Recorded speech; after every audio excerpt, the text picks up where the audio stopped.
I'll call to order this meeting of the Salem City Council for our Tuesday, November 12th, 2024. Will the recorder please call the roll? Councillor Stapleton. I'm here. Councillor Nishioka. I'm here. Councillor Phillips. He'll be here momentarily. Councillor Gwynn. Here. Councillor Gonzalez. He's absent this evening. Okay. Thank you. Councillor Hoy. Here. Councillor Nordyke. Here. Councillor Barney. Here. And Councillor Phillips. Here. Mayor Hoy. Here. Will you all join me in the Pledge of Allegiance? I pledge allegiance to the flag of the United States of America and to the republic for which it stands, one nation, under God, indivisible, with liberty and justice for all.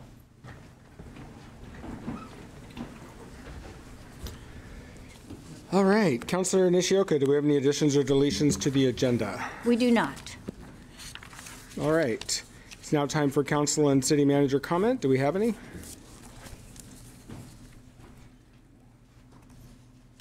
Councillor Nishioka. Thank you. I just wanted to say, with Veterans Day having been yesterday, I took the opportunity to go down to the World War II Memorial right here in town. I was hoping to see the Vietnam Memorial be open. Soon. You can see it through the gate. It looks Soon. beautiful, but it's not quite ready for walking through. But anyway, I just wanted to say that we all continue to respect those that have been lost from past wars. So thank you. Thank you, Councillor. Are there further comments? Councillor Gwynn.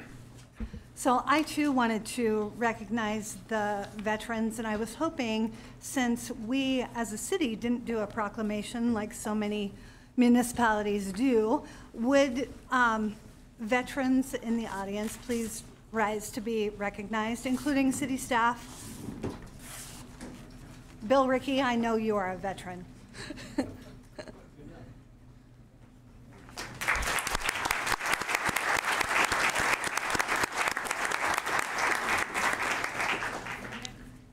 And I wasn't done, sorry. No problem. I want to take a moment to honor the incredible men and women who have served our country.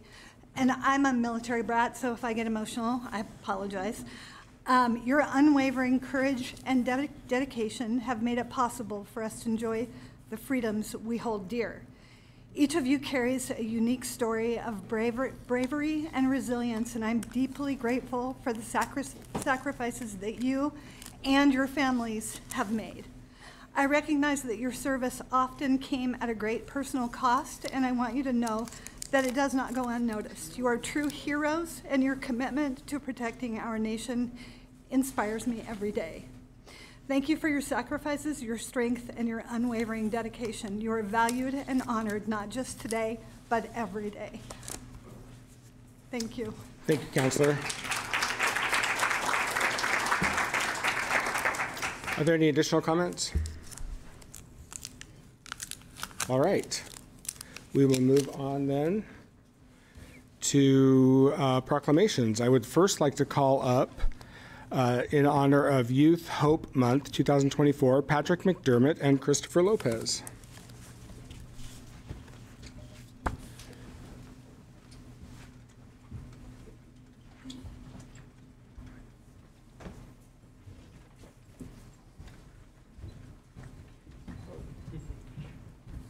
Sorry, I did not get all of these names. Apologies, Mayor. We had a couple additions. Mr. Mayor, for a second. Is that not working? Is it working now? There. I just didn't have it close enough. Operator error. The Action Agency and its Home Youth Services, Church at the Park and its Young Adult Services, and the Mid-Willamette Valley Homeless Alliance and its Youth Advisory Board are working to raise awareness, provide support, and offer resources for young people in the community.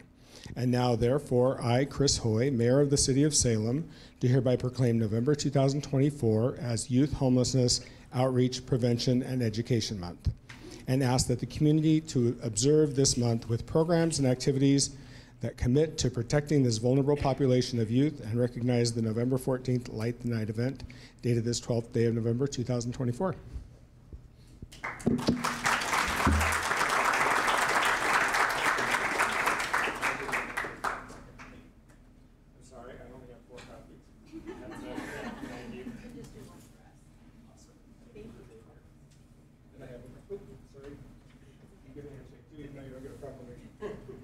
Would you like to say a few words? Thank you very much, Mayor, and thank you very much to the City of Salem. I'll be brief. We have representatives from all of those programs up here today, and the youth in our town, in our community, in our region need support. I'm grateful that you're willing to stand up and that we're all willing to stand up and shine a light on the wonderful work that's being done and the need for additional work in the future. I'm going to turn the mic over to Patrick McDermott here. He has some words prepared. Thank you, Christopher. Thank you, Mayor Hoy. Thank you, Salem City Councilors and the guests in attendance today. I'll be brief as well. I just wanted to take a brief moment to present some data that's based on the National Runaway Safe line. In 2023, over 25,000 crisis contacts were made from youth under the age of 24. And more than half of those were from youth who were actively experiencing homelessness or were contemplating running away. Those of us in the service know that that number is drastically underrepresentative of the number of youth in crisis and needing support. This year alone, HOST was able to provide already over 7,000 snacks and meals, 2,200 showers, and 700 loads of laundry with the support and funding of the City of Salem and its community partners. This wouldn't be possible to provide this overwhelming support for this vulnerable population without you, and we appreciate your contributions and we appreciate the support today. The need for aid and social services continues to increase year after year, and we hope that yourselves, along with Oregon DHS and the Youth Experiencing Homelessness Program, we continue to expand those services into the next year. Please join myself and my community members this Thursday at 6:30 p.m. across on the Capitol steps as we have our Light the Night event, where we will gather in remembrance and light the night, as they will, for those youth who didn't receive services in time, who we are not able to continue to support this day. Thank you. Thanks again. Thank you very much. Thank you for coming.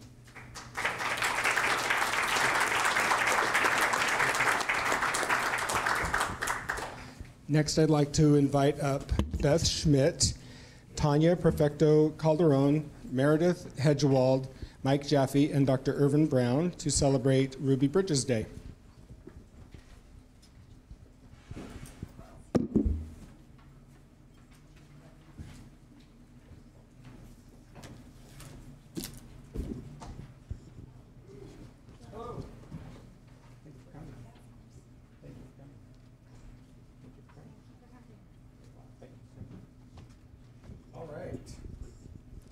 Whereas Ruby Bridges is an icon of the American Civil Rights Movement, who at the age of 6 years old in 1960 became the youngest member to integrate public schools in the American South, and whereas segregation continued to exist throughout the country despite the 1954 ruling in Brown v. Board of Education, barring any state laws allowing racial segregation in public schools, and whereas Ruby Bridges was the lone student of her group of African-American students to integrate William Frantz Elementary School in the city of New Orleans on November 14, 1960, being escorted by 4 federal agents while bravely walking into school amongst protesters full of hatred and anger, and whereas the Ruby Bridges Foundation states Ruby believes the most important thing is uniting students. That is why this Walk to School Day is so important. It is a call to action. This day will be a day of dialogue, encouraging students to participate in discussions about racism, bullying, and youth activism on this day and throughout the school year. What better way to honor Ruby's legacy? Whereas the Salem Kaiser Safe Routes to School program encourages children to walk and roll to school to develop lifelong skills and independence in their community, now therefore I, Chris Hoy, Mayor of the City of Salem, do hereby proclaim November 14th, 2024 as Ruby Bridges Day, and ask the community to observe this day by participating in a local walk to school event and by committing to treating everyone with compassion and equality. Dated this 12th day of November 2024.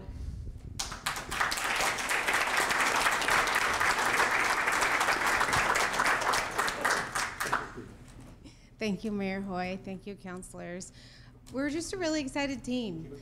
We are very excited for Ruby Bridges Walk to School Day. You know, I love all microphones. I'm so grateful for the Salem Kaiser and NAACP partnership that we have and our community partners willing to take part in this Walk to School.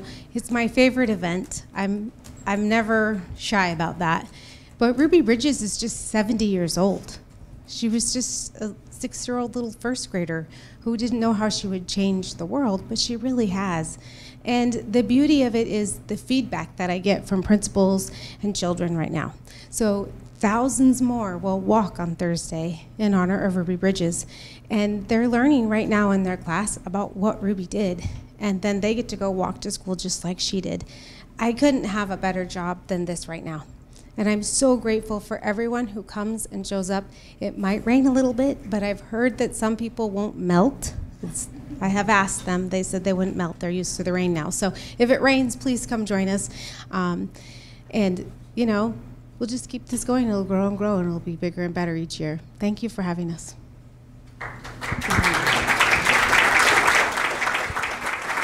Well, thank you. I will be at Myers Elementary on Thursday morning walking. I got the updated email. I will be there. Thank you all.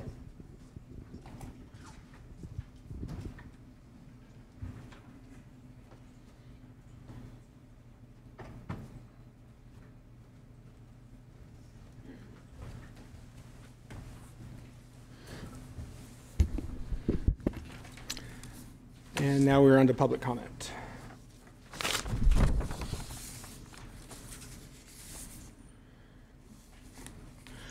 As a reminder, when I call your name, if you'd come up to either of the microphones, make sure to hit the button so the green light turns on so we can all hear you.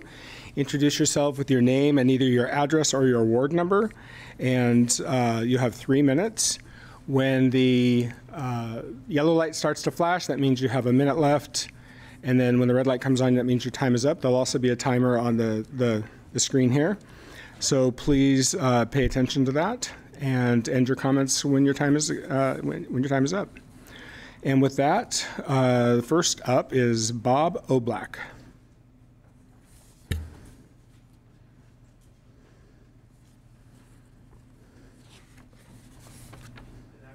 Or evening, I guess it is.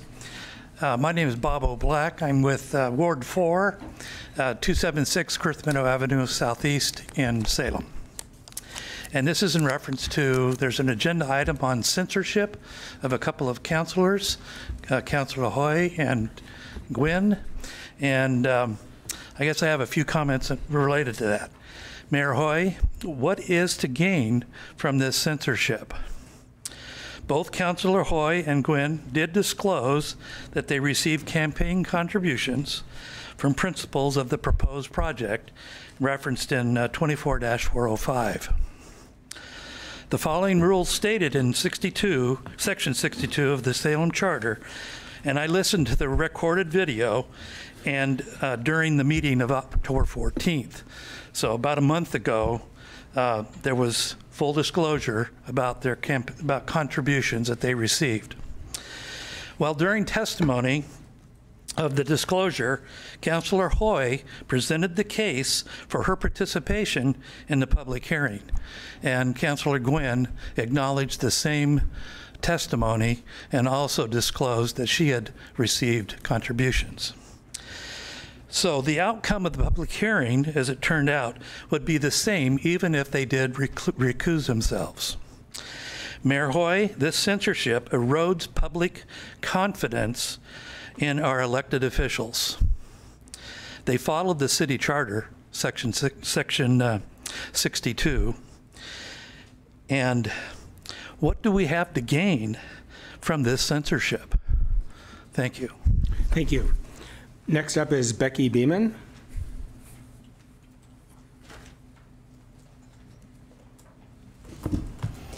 Becky Beeman, Ward 7. Mr. Mayor, councilors, citizens, I want to share with you something that I learned during my 29 years of service as a military officer. It's a lesson I think every public servant needs to learn. The earlier, the better. The public is watching you, councilors, Mr. Mayor. just as they watch every military officer or police officer who goes into a civilian bar or restaurant in uniform. The public watches and makes judgments based on what they see, regardless of what you intend or what you are thinking inside your head, or even how you explain yourself. The people in this room who vote on proposals in city council meetings are being watched.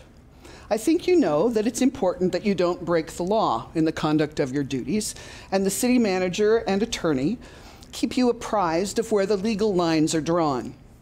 But your responsibility goes beyond that.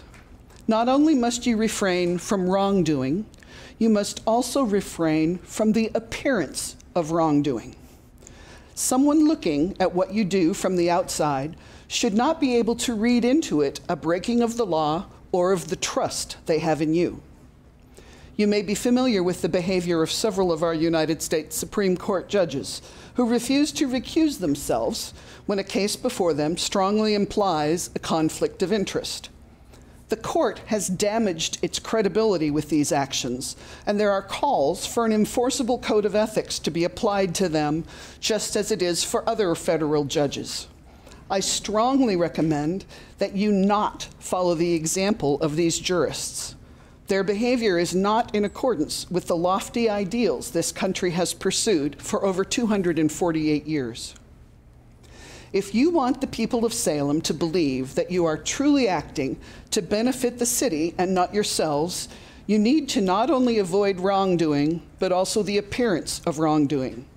If I give $10,000 or $50,000 to your campaign, and I then come to you with a zoning change request, it will certainly look like a quid pro quo if you vote to approve it. It doesn't matter if you think of it as a quid pro quo. It will look like a quid pro quo to all those people watching you and judging you, especially those who can't afford to donate so much money to a campaign. And nothing you can say protesting your innocence can convince the people judging you that it isn't. Thank you. Thank you. No clapping, folks, sorry. Mary Nickus.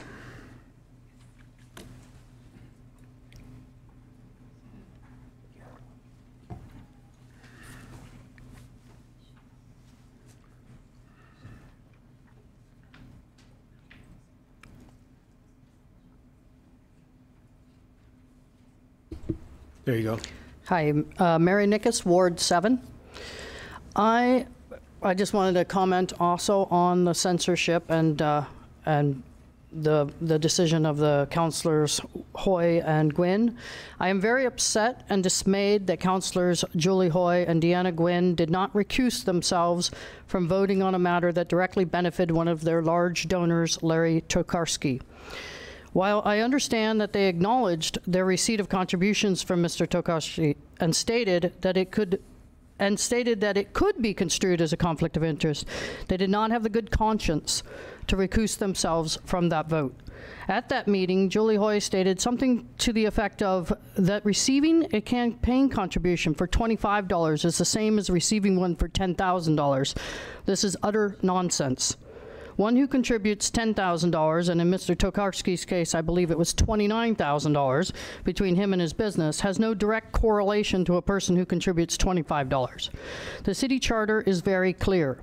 Should a city, Salem, councilor, or mayor receive contributions totaling $501 from any party, that person should recuse themselves from votes affecting that contributor. This is good policy for our city. As Councilor Julie Hoy is now Mayor-elect Hoy, this is even more concerning. Will we, as citizens, have to watch every single motion or vote made by our new mayor? I think we will. Can we trust her to recuse herself from further votes and mayoral actions that benefit her outsized contributors? I don't think we can. I would like to remind Councilors Hoy and Gwynn that government accountability is not just a campaign slogan to put on one's website, and that we, citizens of Salem, expect our mayor and city councilors to provide true accountability and to follow the city charter, even if it's inconvenient. Thank you. Thank you. Next up is Bill Reekie.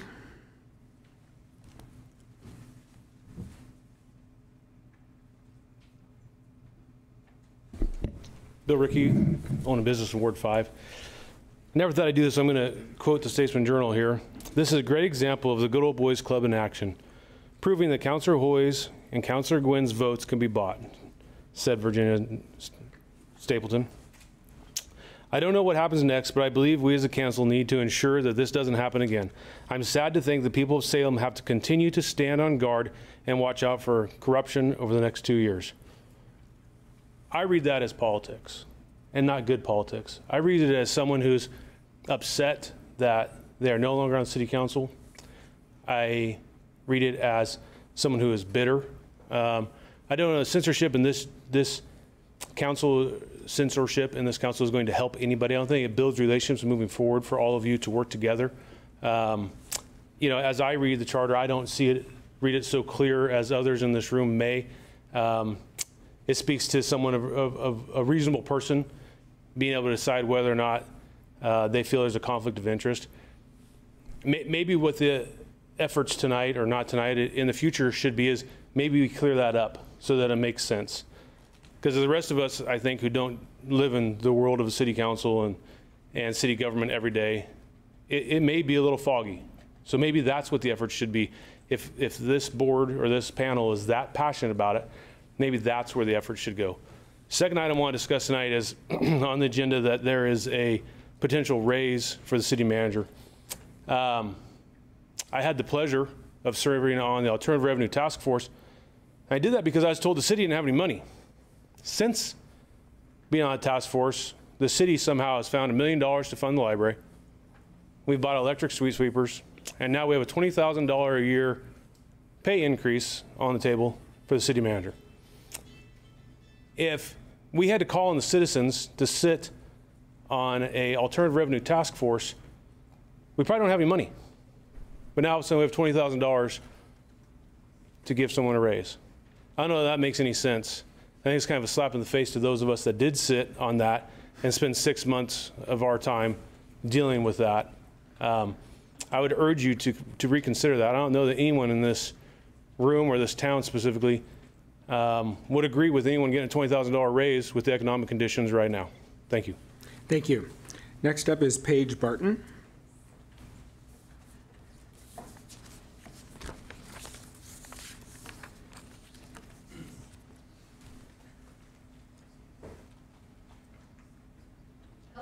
Hit that button for me. There you go. Okay, here it is. My name is Paige Barton. I live in Ward 2. My address for the record is 4652 Cherry Tree Court Southeast. I'm here to speak in favor of the censure this evening. Government ethics are foundational to our city charter, state laws, and our democracy. When all of you were sworn into your seat, your oath of office included a vow to obey the city charter. Councilors Gwynn and Hoy, you plainly violated your oath on October 14th. 3 weeks ago when I read about the land use hearing in the Salem Reporter, I was frankly furious. For any councilor to behave like the city charter doesn't restrict them after taking contributions clearly defined as a conflict and then continuing to participate is mind-blowing. Mayor Hoy is right to bring this proposal forward tonight, and other councilors would be right to vote in favor of the censure to distance themselves from this behavior. Councilors, your actions at the land use hearing appeared to be pay for play. You had no business participating because of the donations you've taken. I'm here tonight to tell you that the motion didn't require your participation, and your judgment makes you seem to a reasonable person that you've been bought. That's how your inability to recuse yourself on October 14th violates our city charter.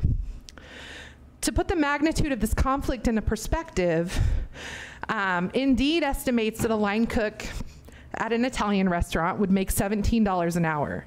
It would take that cook 18 months to earn the $29,000 that Julie Hoy's campaign accepted from the land use appellant.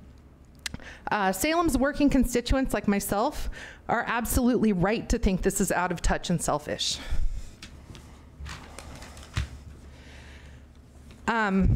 Last week in the Salem Reporter, Julie Hoy was quoted as saying, "The mayor can add whatever he wants to the agenda as long as he gets 5 votes. Does that make it right? No." Your comments indicate, Councillor Hoy, that you don't understand that this matter is about your actions, and they are rightfully concerning to many of your constituents. You haven't been able to demonstrate capacity for personal accountability. In 2 months, you will be sworn in as our mayor. I'm personally waiting for you to rise to the occasion. When you take your oath, will you understand it? And will Salem believe you? Mayor Hoy, thank you for bringing this motion forward. Your recognition that ethics have a critical role in our community's trust of local government is important. Thank you for being the servant leader we deserve, working to hold this council accountable. All of Salem absolutely deserves your yes vote on these censures. Thank you for listening. Thank you. Next, we're going to go, that concludes all of the in-person testimony. Next, we're going to go online to Phil Carver. Is Phil with us? He is. Yes, okay. Great. If you turn your camera on and go ahead, Phil. Thank you, Mayor Hoy. And greetings to the City Council. Thank you for the opportunity to comment. I'm commenting on Agenda Item 5B, the City Council policy on solid waste, C25. I'm Phil Carver. I live at 1007 Newport Road Southeast, and I'm representing 350 Salem in these comments. We submitted written comments last night, and I won't read them. But I do want to say that we really appreciate the establishment of the Solid Waste Committee by Mayor Hoy in 2023, and we've gone to most of the meetings, I think almost all, and we've offered comments and recommendations. And we really appreciate the work of Councilor Stapleton and more recently Councilor Nishioka to chair the committee, and also the participation of Councilors Varney, Gwynn, and Hoy. Our comments are that we didn't really get a chance to review the policy before it was presented to the committee. We were there at the meeting and we commented at the meeting, but we misunderstood that the zero waste policy in the policy refers to the city's waste, the city government waste, not the waste from the city as a whole. And we would like to Salem to adopt a zero waste goal, and we've put out a tentative number, but we don't know actually where we are in terms of the number right now. But zero waste is defined as the conservation of all resources by means of responsible production, consumption, reuse, and recovery of products, packaging, and materials without burning or with no discharge to land, water, or air that threaten the environment or human health. And we suggest, there are 15 other cities that have zero waste goals or policies. And we selected Austin, Texas, as they have a goal to divert 90% of their waste from landfills and incinerators by 2040. So we suggest that as a goal. And if you don't feel comfortable adopting a goal at this meeting, we suggest that the Solid Waste Committee research the actual percentage and set a reasonable goal, an achievable goal for 2040, which is only going to be about 15 years away next year. We think that this is doable in light of Senate Bill 582, which the DEQ is implementing next year, which will give a new policy, state policy on recycling of materials. Thank you very much for the opportunity to comment. Bye. Thank you. All right, that concludes public comment. We'll now go on to our consent calendar. Councilor Nishioka. I move to accept the consent calendar. Second. Motion by Nishioka, second by Phillips. Councilor, to your motion. Yes, for the consent calendar, we have item 3.1A, which are the October 28th, 2024 draft city minutes. Action items 3.3A, authorizing city manager to execute a facility space, IGA, with the city of Kaiser to establish a formal agreement for the exclusive use of an extending leasee-owned structure containing radio and data communications equipment on land owned by the leaseor, and the transfer of ownership of the existing generator from leaseor to leasee.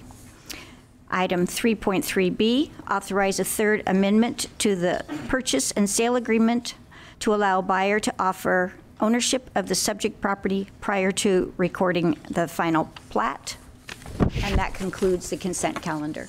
Thank you. Is there further discussion? Will the recorder please call the roll? Counselor Nishioka. Aye. Counselor Phillips. Aye. Counselor Gwynn. Aye. Counselor Gonzalez absent. Counselor Hoy. Aye. Counselor Nordyke. Aye. Counselor Varney. Aye. Counselor Stapleton. Aye. Mayor Hoy. Aye. Motion passes. We are now into public hearings. We have a couple of public hearings tonight. Our first one is item 4A. Salem City Council will now conduct a public hearing to review the hearings officer decision approving conditional use permit case number CU 24-05 to allow a motor vehicle service use in the MU3 zone for property located at 3393 Silverton Road Northeast. The criteria applicable to the decision is SRC 240.005D. Testimony, arguments, and evidence must be directed toward the applicable criteria or other criteria which the person believes to apply to the decision. Failure to raise an issue prior to the close of the public hearing in person or in writing, or failure to provide statements or evidence with sufficient specificity to provide the parties and the City Council an opportunity to respond to the issue precludes appeal to the Land Use Board of Appeals on that issue. A similar failure to raise constitutional issues relating to proposed conditions of approval precludes an action for damages in Circuit Court. The hearing will begin with a staff presentation followed by testimony from the following. The applicant is limited to 10 minutes. Applicable neighborhood associations are limited to 5 minutes. Other interested parties are limited to 3 minutes, and the applicant may have up to 5 minutes rebuttal testimony limited to issues raised during the public testimony. Thank you. Thank you. Before we get started, I just wanted to give any council members the opportunity to disclose or declare any ex parte communication. Councilor Gwynn. I had an email from Brittany Randall at Brand Land Use back in April, which I submitted to Lisa for the record. I also wanted to disclose that I do currently have a property listed, and Brand Land Use is in the middle of doing a lot line adjustment, but that has nothing to do with this property. So. Okay. Are we good?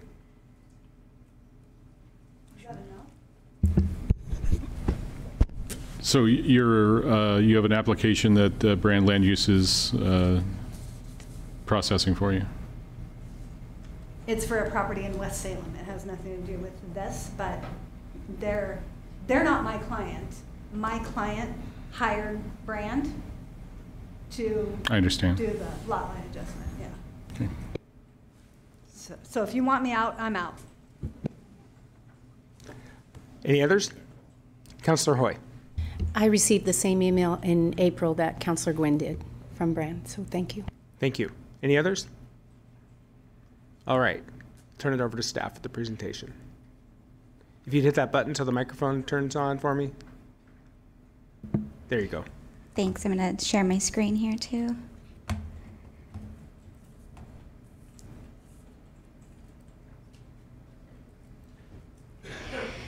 Okay, good evening, Mayor and members of Council. I'm Jamie Donaldson with the Community Planning and Development Department, here to present Conditional Use Permit 2405, located at 3393 Silverton Road Northeast. I would like to introduce the staff report and its attachments and this presentation into the record.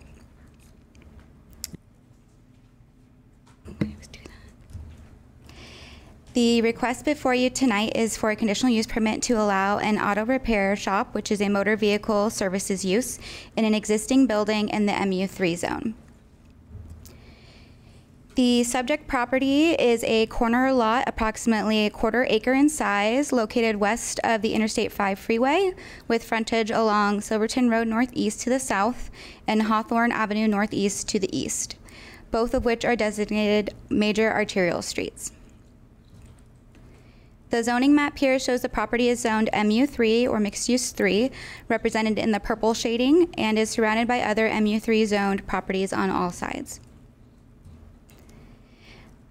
As discussed in the staff report, it was discovered through a routine city inspection that a new auto repair shop had occupied an existing building that previously operated as a bakery and painted signs on the building without receiving the necessary approvals. Therefore, there is an active compliance case for the property regarding the change of use and occupancy without permits and the unpermitted signs. The applicant is now requesting a conditional use permit to allow the motor vehicle services use to continue to operate on the property and to comply with the use standards for the MU3 zone. The applicant has submitted this site plan of the existing conditions for the property and did not propose any changes to the site except for the addition of 2 new bike racks and wheel stops, which was indicated in their written statement.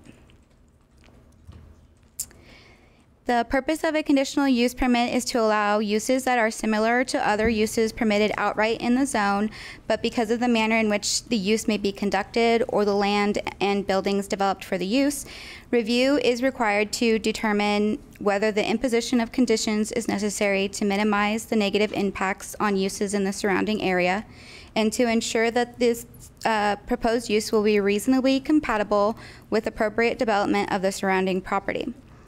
Motor vehicle services are allowed within the MU3 zone with a conditional use permit meeting the first criteria, and staff recommended conditions of approval to the hearing officer to minimize the adverse impacts observed on the property, meeting criteria 2, and to ensure compatibility with and have minimal impact on the livability and appropriate development of the surrounding property, which would be those uses allowed in the current MU3 zone.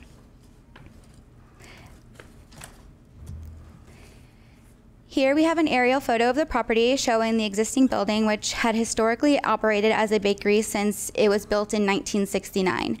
As we can see in this photo, the proposed motor vehicle services use is a more intense use than the previous bakery, with an increased number of vehicles parked on the site in areas that are striped for ADA access, are not approved parking spaces, and restrict vehicle circulation on site or encroach into neighboring properties. Here we have some photos of the site that were taken on the initial discovery of the operation, including the unpermitted signs painted on 2 sides of the building. In the top photo, looking southwest from Hawthorne Avenue, we can see vehicles parked in the ADA access aisle and beyond the limits of the parking space to accommodate tandem parking. Below, we have a view looking northeast showing the excessive parked vehicles that block the drive aisle and restrict circulation. Staff has recommended conditions to limit vehicles to only being parked within the existing striped parking spaces, wheel stops, and signage for the ADA space, including no parking painted within the striped access aisle. Here are a couple more viewpoints showing the amount of vehicles parked on site, even blocking the building entrance in the bottom photo, and repair work taking place in the parking lot in the top photo. Because of this, staff had also recommended conditions of approval limiting all vehicle repair to be conducted indoors with no outdoor storage of vehicle parts or equipment, as well as limiting the normal hours of operation, which I'll talk about in a moment. No public testimony was provided during the initial public commenting period. However, the applicant submitted written testimony prior to the hearing with the hearing officer, so staff requested that the record was left open to address the applicant's concerns and submitted a supplemental staff report during the first open record period. One public comment was also received at the start of the hearing and was included in the first open record period as well. After reviewing all staff reports and testimony provided, the hearing officer found that the proposal met all the applicable criteria for the proposed motor vehicle service use and approved the conditional use permit with 9 conditions of approval in place and 2 advisory conditions. The conditions imposed on the approval established a timeline for obtaining the required fire, life, and safety permit, limit where vehicles can be parked or worked on, define the hours of operation, require minimal site improvements to landscape and pedestrian access, and advise that changes may be needed if abutting streets are ever widened. With these conditions in place, the hearing officer found that the proposal met all the applicable criteria and that the potential impacts to the area would be mitigated. However, staff is aware of the concerns over the hours of operation that were raised at the last council meeting and recommends a modification to the condition regarding the hours of operation.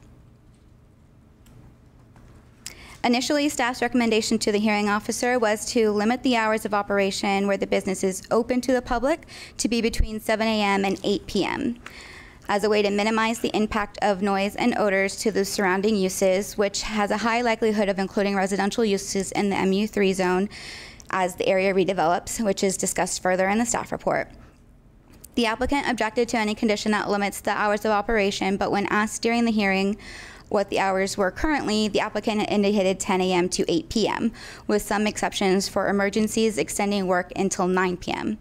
With the concern over the work conducted outside of normal business hours, the hearing officer adopted the condition to align with the hours the business is open to the public as indicated during the public hearing, which was 10 a.m. to 8 p.m., as well as the city's typical quiet hours for all vehicle repair pursuant to the city's noise ordinance, which prohibits noise disturbances between the hours of 10 p.m. and 7 a.m. the following day.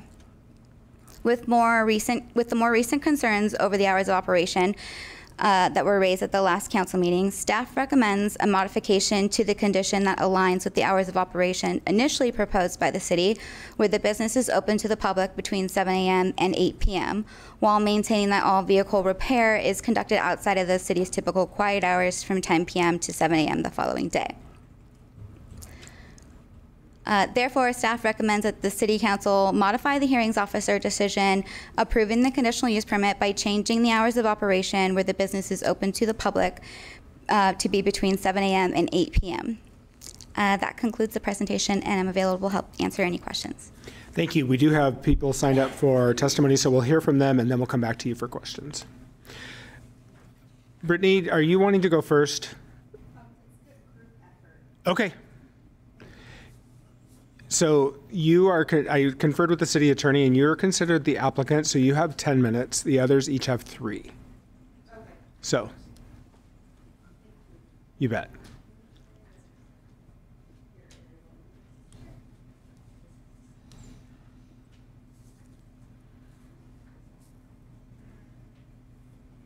I think the daughter might be translating for them, so we might want to give them some extra time anyway. That's fine.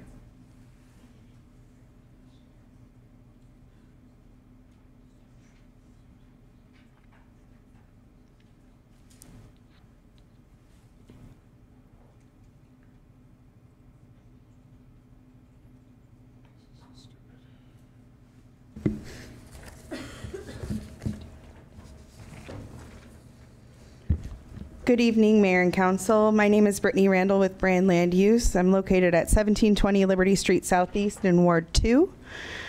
I quickly want to thank you all for calling up this case today. This call-up has given my clients another opportunity to share with you their experience and affords another look at the conditions of approval imposed on this application. It's generally in my nature to take to the podium and inundate you with facts and argument, but today I'm going to reserve this time for the most important voices, and that's the voices of my clients, Giovanna and Adon. These are familiar faces to you, as we were before you several months ago to shed light on the potentially harmful conditions of approval that were planned to be proposed, and we thank you again for having us back. I would respectfully request that the 10-minute time limit be extended or omitted due to the need for translation services this evening. And I would like to take back the time at the end to go over some technical information and answer any questions. Thank you. Brittany, I will definitely be generous with the time and just in consideration of the translation needs, so that's not a problem at all. Good afternoon, council members. Thank you for the opportunity to speak with you all again. My name is Giovanna Casas, and I am the daughter of Adon Casas, the owner of Adon's Automotive Services, a business that has proudly served the Salem community for over 20 years. Over the past two decades,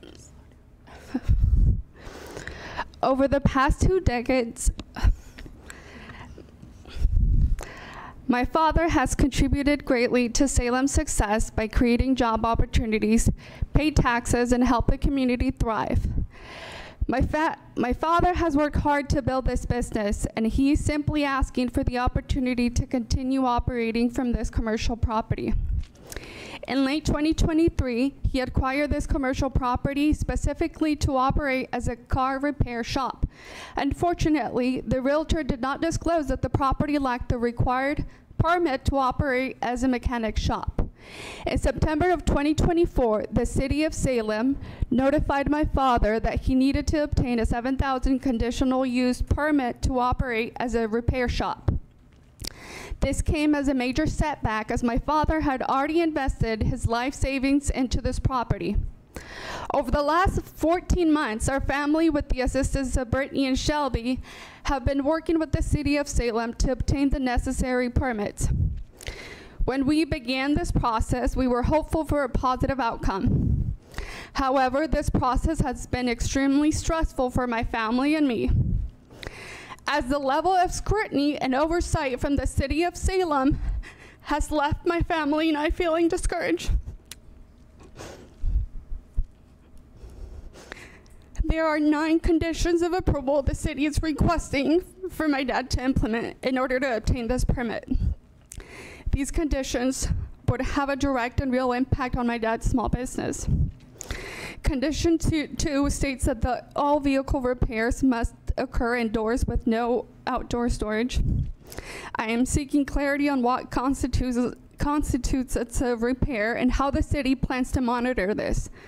We want to ensure we understand the terms, as we do not want to be out of compliance. Condition 4 restricts business hours as for the public open hours from 10 a.m. to 8 p.m. with the repair work allowed only between 7 a.m. and 10 p.m. This limitation would severely impact the operations, as many of my father's customers drop their vehicles earlier in the morning. Furthermore, any customer can stop by the shop and drop their cars. My dad would be in violation if any customer decides to drop their car before 8 a.m.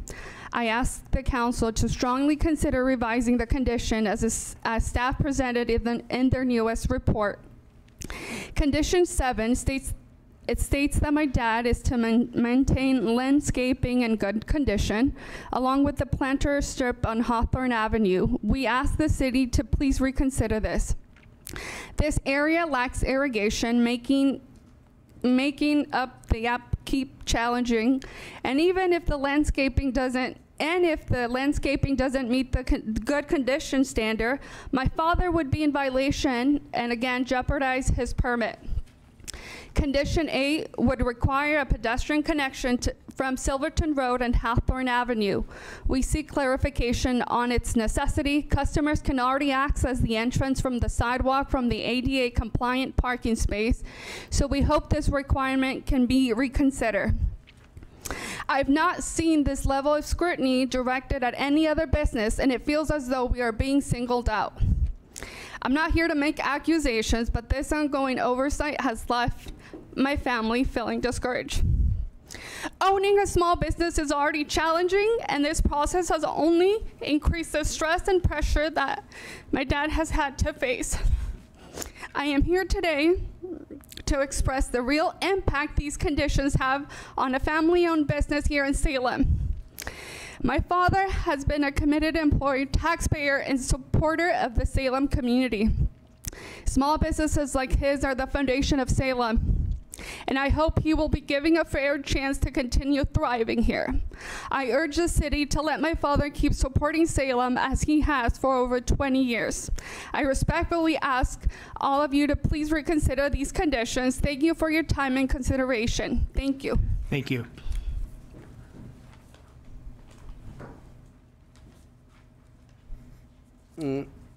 Buenas tardes, miembros del Consejo de Salem. Good afternoon, Salem Council members. Aprecio la oportunidad de hablar con ustedes. De nuevo, mi nombre es Adán Casas Ángeles y soy el propietario del taller mecánico Adam's Automotive, ubicado en Salem. I appreciate the opportunity to speak with you again. My name is Aiden Casas Angeles, and I'm the owner of the auto repair shop, Aiden's Automotive, located in Salem. Emigré a esta ciudad en 1987 y he sido parte de la comunidad por más de 37 años. I immigrated to this city in 1987, and I have been a part of the community for over 37 years. Junto a mi esposa y mis 5 hijos, vine a Estados Unidos en busca de un sueño americano. Together with my wife and my 5 children, I came to the United States in pursuit of the American dream. Con mucho esfuerzo y dedicación, mi familia y yo hemos trabajado duro para salir adelante. With much effort and dedication, my family and I have worked hard to move forward, always acting honestly and never giving up. Siempre actuando de manera honesta y sin darnos por vencidos. Se lo dije. Always acting honestly and never giving up. Decidí abrir mi propio negocio de mecánica en un local que alquilé por más de 20 años. I decided to open my own auto repair business in a location I rented for over 20 years. Como ustedes saben, abrir un negocio no es tarea fácil, pero nunca he dejado de luchar por mantenerlo. As you well know, opening a business is no easy task, but I've never stopped fighting to keep it running. En 2023 tomé la decisión de comprar una propiedad comercial y encontramos un lugar ideal en la Silverton Road. In 2023, I made the decision to purchase a commercial property, and we found the ideal location on Silverton Road. Sin embargo, nuestra agente de bienes y raíces no nos informó que el lugar no estaba con el permiso necesario para el uso planeado para darle. However, our real estate agent did not inform us that the property did not have the required permit for the intended use.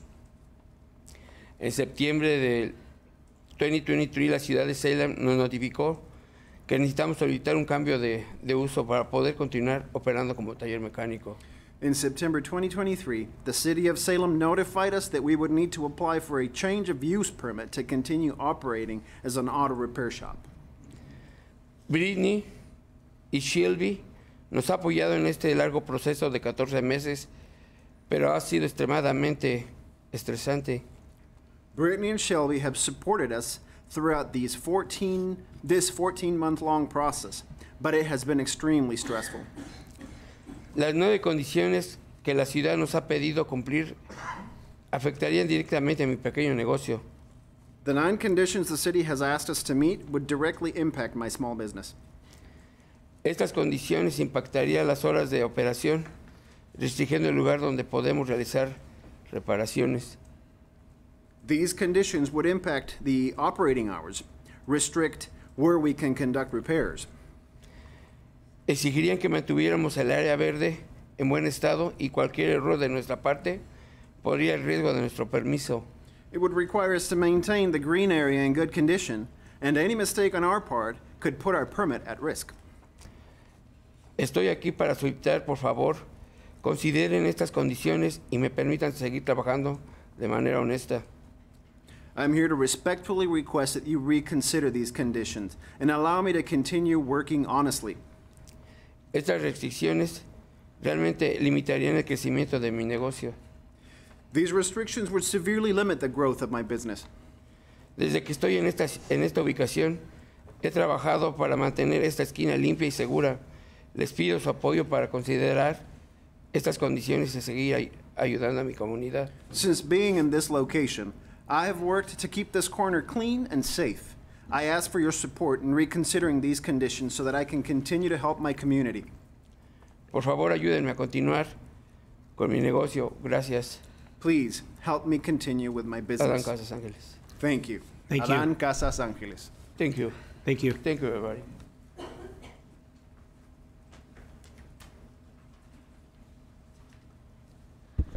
Thank you for your attention and listening so closely. I recognize that you've allowed us to go far over our time, so I guess I would ask at this point if you have any questions for me regarding specific issues of conditions. I don't want to hog the time. So, thank you. Are there questions? I guess I will start with one. And I was just curious. I was under the impression that the applicants were supportive of the new recommendation that we're considering tonight. But then I thought I heard that that might not be the case. So can you clarify, do these modifications as proposed by staff, are they sufficient in your mind or not sufficient? The limit of when the public can come to the site, I think is problematic for the reasons that my client stated. They are not in control of the public when the public comes to the site. And I think there was some talk in the staff report about placing a drop box, which seems like then why have the condition? So if we're allowing the public to come to the site, drop off their car, put their keys in the box, if Adon cannot come out and greet his client if he's there, I mean, it just baffles me that we would restrict a person like that, especially considering probably a higher impact would be the streets themselves and the I-5 overpass and maybe the businesses surrounding. So I think that we shouldn't be restricting a small business owner's hours. I think that should be up to him. I think he's a reasonable person and would respect the quiet hours like other businesses in the area do. Is that the only one then? Is that the only? I had asked you if you were okay with these as modified, and I thought you were going to give me a list of the ones that you weren't okay with if there was a list. And so is that the only one you're not okay with? No, I mean, we have issue with other conditions, but that is primarily the concerning condition. Okay, thank you. And we'll chat with staff about that too when we have the opportunity, because I had questions about that too. That didn't make sense in my head, so I wanted to know more about that. Are there other questions? Councilor Phillips. Yeah, thank you, Mayor. I guess my question is just an extension of your question, but like besides the fact that the time within the mixed use 3 designation of like the 7 a.m. to 10 p.m. that's not okay, is what I'm hearing. I'm starting with, is that my correct understanding? The 7 a.m. to 10 p.m. Time frame of normal business doesn't work with people dropping cars off like at 6 a.m. Well, I think that we run into an issue of my clients concerning, are they going to be in violation if someone's bringing a vehicle to their property and the city observes this? So how is this a condition that we can actually monitor and impose? It seems burdensome to both the applicant and the city. So I'm not understanding why it's even a condition on this application. And then to help me understand further, if I may, like what is the ranking of the next couple? Like I've heard the green strip mentioned a couple times, that they're concerned they can't maintain it, or they're worried about getting cited for infraction with this conditional use application. But like, is there also some contention around like the disability parking spots, and like how would you rank the next 2 or 3 things besides the time issue, which seems to be the biggest issue? I don't know about ranking, but I can directly respond. So there's a grassy strip, and there was a time when, well, you can see in this aerial image, it's brown because it goes dormant in the summertime. But there were some compliance photos that were shown in the staff presentation that showed it to be green. So it is alive, it's not dead.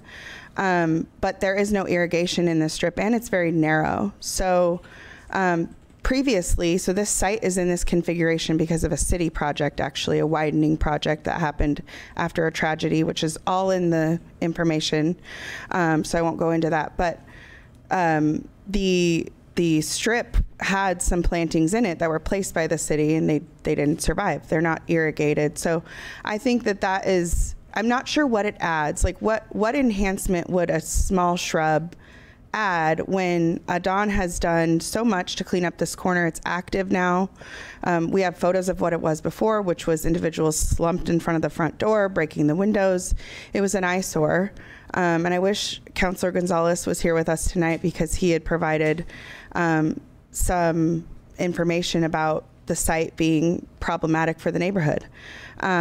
So that I don't know what we're enhancing, I guess, by landscaping that strip, and I think it's burdensome to my client. The other issue of vehicles parking only in designated spaces, there's no issue with that. The condition of placing wheel stops for safety, there's no issue with that. Striping an additional pedestrian connection to like the intersection of Silverton Road and Hawthorne, I'm not sure why we're doing that. Currently, we have a pedestrian area behind the ADA space, which is the safest place to place pedestrians, and we have a continuous sidewalk to Silverton Road from Hawthorne. So I think it might be improper to require the applicant to find another pedestrian route when we shouldn't probably be encouraging pedestrian activity on the site outside of where it directs to their front door.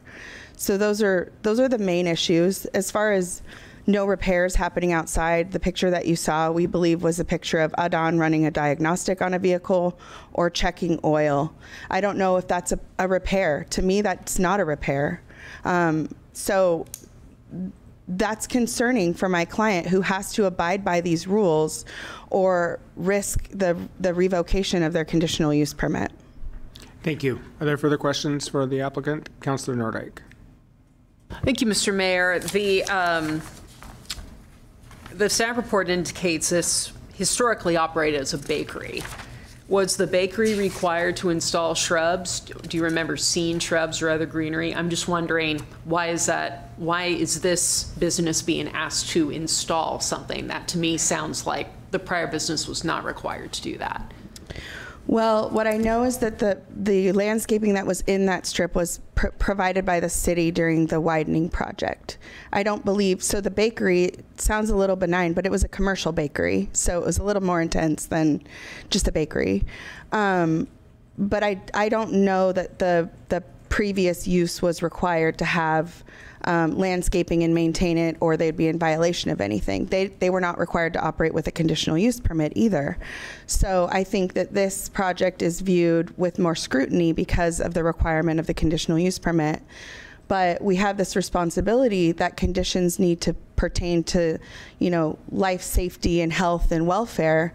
And sure, having a nice, beautifully landscaped frontage is good for livability, but is it appropriate here? I don't know that it is. Yes. I do have another question. So since you say it was a commercial bakery, that raises another question in my mind.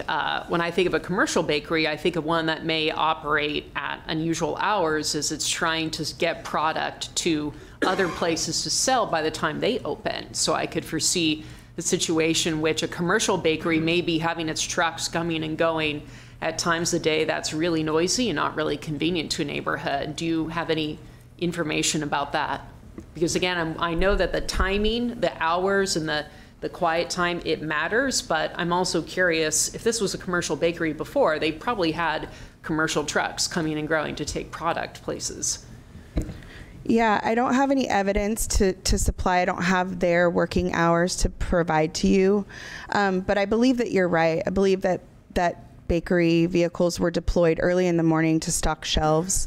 This is also right across the street from Cheetah's Cabaret, which has odd hours of opening. I only know that because I had to Google it for this case. What's your evidence of that? Brittany, can I ask you a clarifying question? You would keep referring to it as a bakery, but as a person who lives not that far from this place, I think that's the old Fran's outlet. True. That's not. They didn't actually make anything there. They just sold bread. Isn't that right? Well, they had trucks that they deployed, which is what the roll-up doors were. But for sure. I think there were commercial ovens in there. I think there were. Okay. I never went inside, so I don't know. But my impression was it was always just they got the bread from Portland, and this was the outlet. But I don't know. That could be. Councilor Stapleton. Yeah, my dad used to work there. Oh, yeah. Well, it's a small town after all. Yeah, I know it is. So it used to be where he owned an order wheat truck. And they went out of there, and they did not bake there. It was just loading the trucks and leaving and whatnot. But it was a great store. I have fond memories. Well, thank you for the family history. Any other questions for the applicant? If not, we'll go to questions for staff. Councilor Hoy. Thank you. Just for clarification, you mentioned Councilor Gonzalez having something to say about the property and that it was a problem, but that was prior to this ownership. Is that right? Yeah, it sat vacant for a long time after Fran's outlet closed. And I think that we all know that vacant properties can be a magnet for nefarious activity, and that was true for this site. And so it was known for not the right reasons, but now it's cleaned up and beautiful and repainted on the outside, and it's active. Thank you. Councilor Phillips. I'm going to go back to one of the issues on the maintaining of shrubbery or whatever. So when we're looking at this color photograph of the site up on the screen, I think you've alluded to like on the left side of the picture, there's that brown strip of grass there. Is that the area that there's some concern? Yes. Okay, and then the green area that's to the top of the picture, kind of in the middle, Does that have any, is that part of this property or not, just adjacent? No, that's Okay. that's on the north side, owned by I believe Jackson's Auto Body, which wraps around the whole site. Okay, and then are there any like trees in that little strip? My eyesight's not as good as it used to be. There's grass and a fire hydrant. Okay, that's it. Thank you. Just to clarify, Councilor Phillips said the left side, but I think he meant the right side. I knew what he meant. Okay, good. I just want it for the record. Go microphone, Councilor. I did mean the left, but I'm seeing that I'm wrong. So there's actually grass on both sides. There's grass on both sides, and I couldn't see the narrow strip on the right. So I didn't misspeak, but I appreciate the correction. What's in contention is on the right side, and it's even smaller. Yeah, so the darker asphalt is approximately the boundaries of this property. Okay. And the little teeny strip on Hawthorne is what we're talking about. I appreciate the clarification. Yes, thank you, Mayor. You bet. Councilor Gwynn. I'm just curious, do we know how wide that strip is? I think it's 2 feet wide, approximately. It's very narrow. Are there further questions? For context, the sidewalk, I think, is 5 feet wide. Are there further questions for the applicant? If not, we can go to staff. Go ahead, Councilor. I don't know if this is even possible, but a process question would be like, if we have questions for staff that then make us have questions for the applicant, is that a thing we can do? So if you have any questions for the applicant right now, now's the time. Yeah. After this, we'll have questions of staff, and then the applicant will have an opportunity for rebuttal, so you'll be able to ask those questions. Okay, that was it. Thank you. Looks like we're out of questions for now. Ms. Randall, thank you. And we'll go back to staff. Ms. Donaldson. Thanks. You are ready for questions? Yes. Great. Councilor Gwynn. So my question is, had our Salem not been a thing, so when they bought the property, I can't remember if it was 2022, had this been prior to our Salem, would a conditional use permit be required for this site? No, it was a general commercial zone, which is why we, had the bakery there, and it didn't really necessarily need a lot of the pedestrian access or landscape. Now that it's zoned MU3, typically there's a 15% landscape requirement. The MU3 zone is also to encourage pedestrian-friendly corridor there, so the whole thing was rezoned. A lot of this is addressed in the staff report too, but I did some numbers on how often we're seeing residential in an MU3 zone, and it's about half of all of our applications for any mixed-use development or any in an MU3 zone specifically. So the pedestrian access is also meant to help encourage that pedestrian-friendly design. And also, you go to drop off your car, maybe you want to walk somewhere across the street, so it helps make it safer.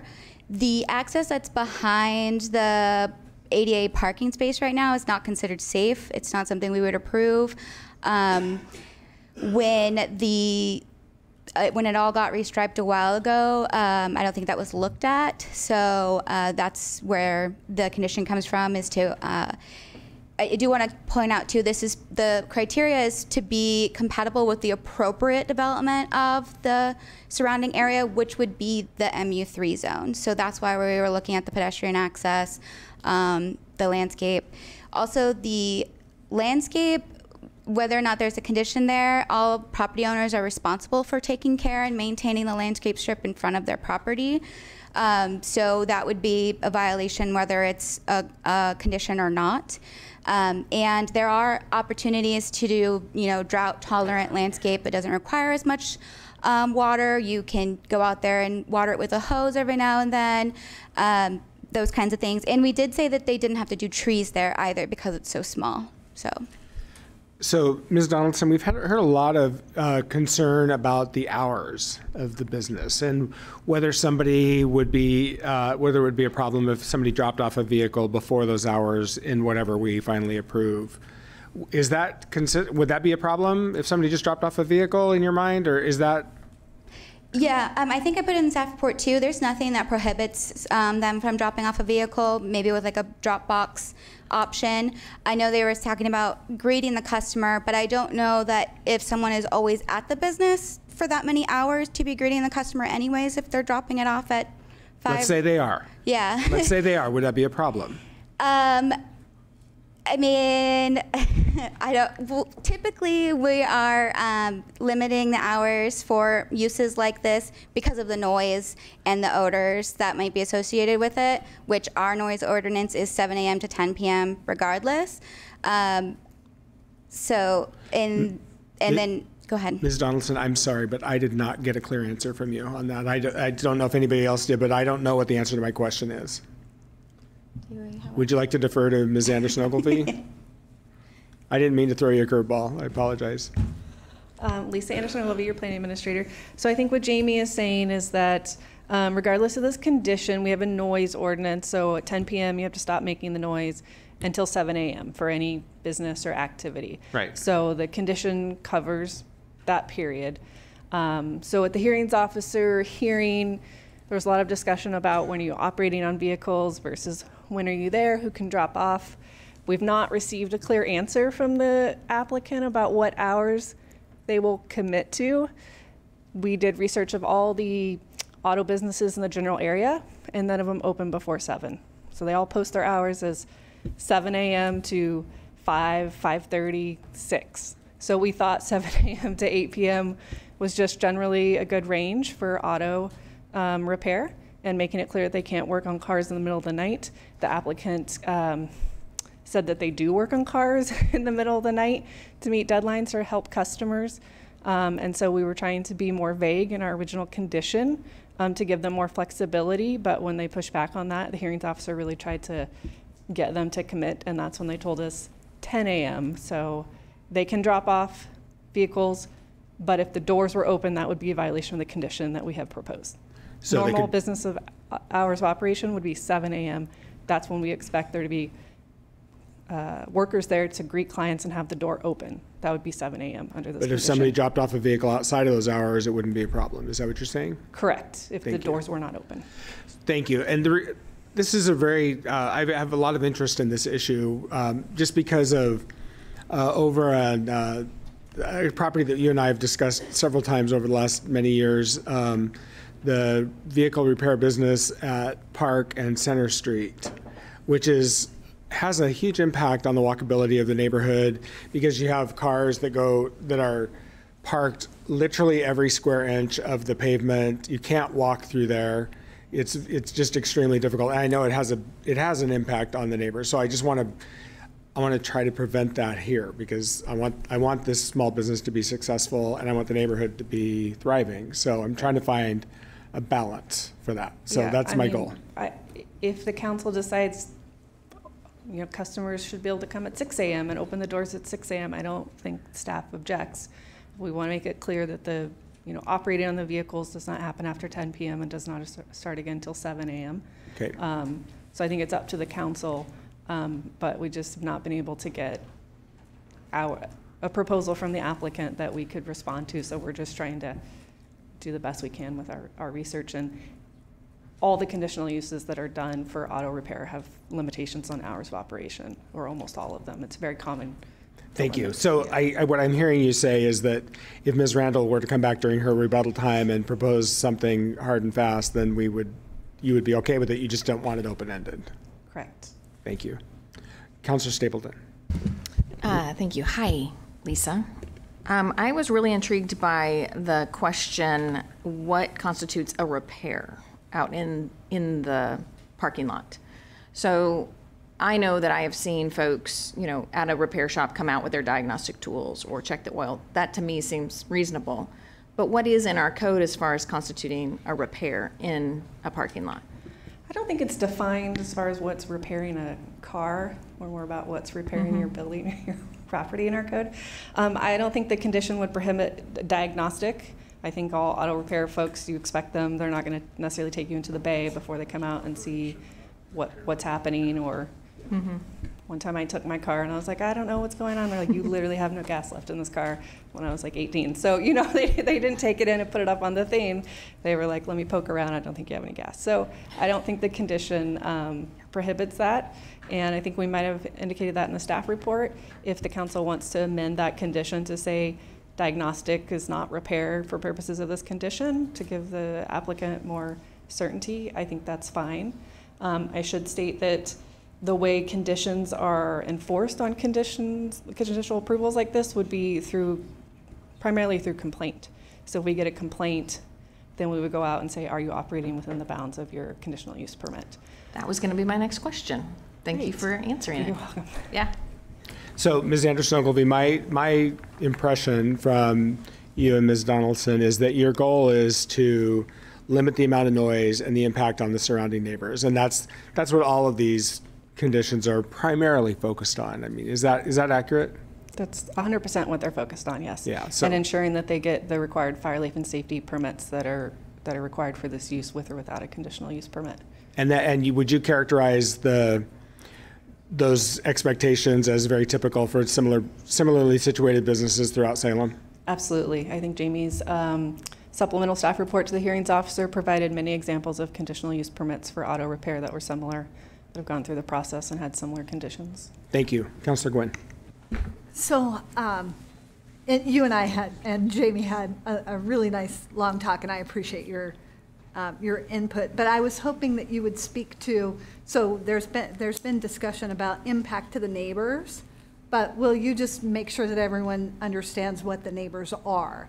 Because it's United Rentals, which is heavy equipment across the street, the sex shop or whatever it is, and then Jackson Auto Body behind and to the west, right? So it's when we're talking about this being a walkable neighborhood, I get that, but it's mostly industrial all the way around, right? Yeah, I think that's a good characterization of the existing businesses. So I pulled back up the zoning map here.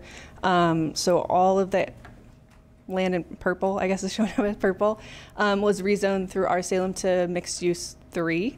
And so this is supposed to be kind of a node here, and it goes further down Silverton. So Silverton has frequent transit, right? It's an area we want to see more housing and more mixed use generally.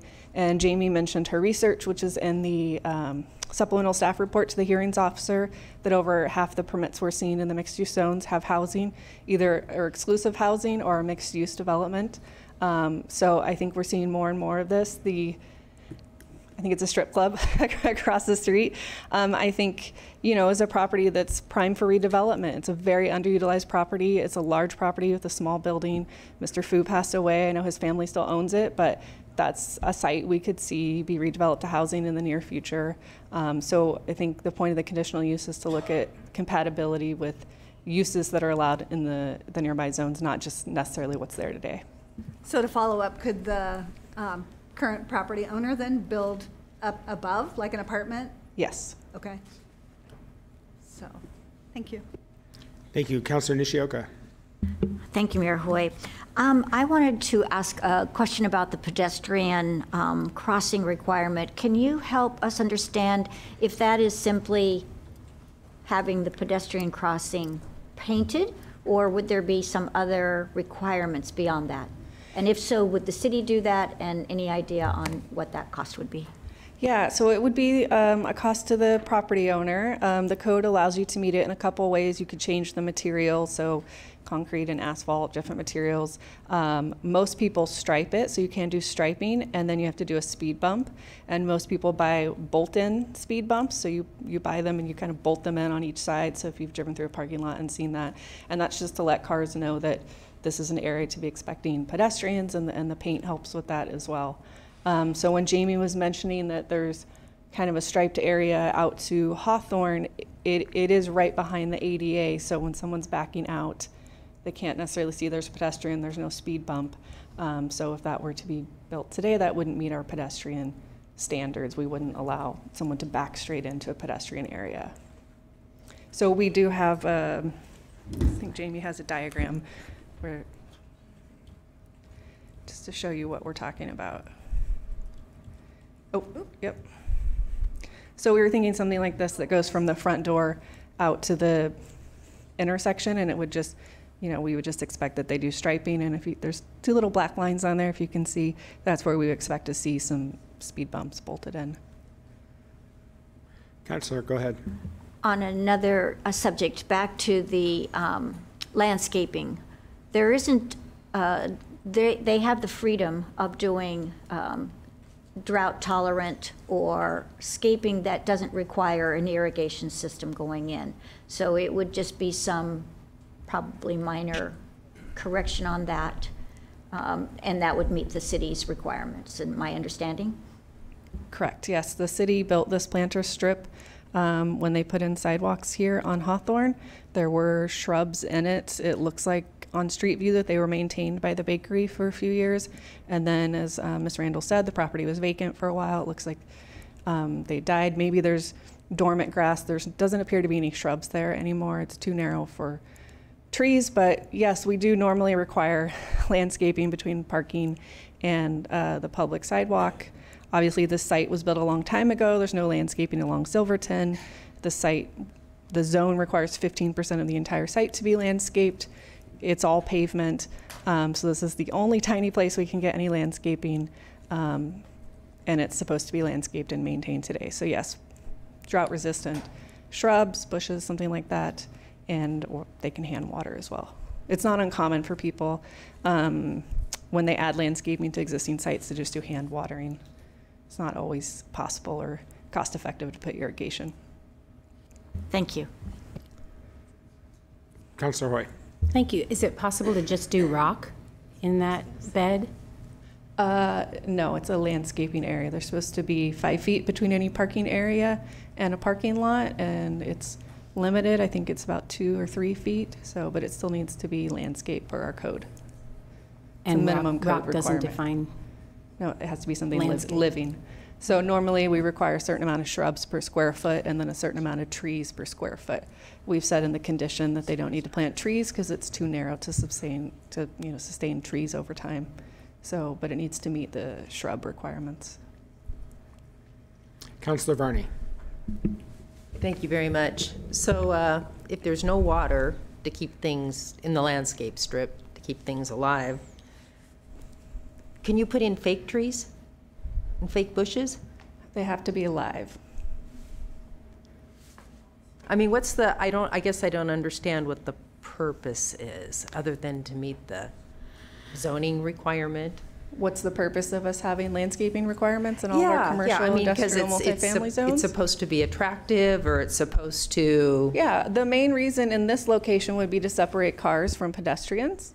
But yeah, to break up asphalt, to address heat islands, to provide shade, to look nice. Yes, all those things together.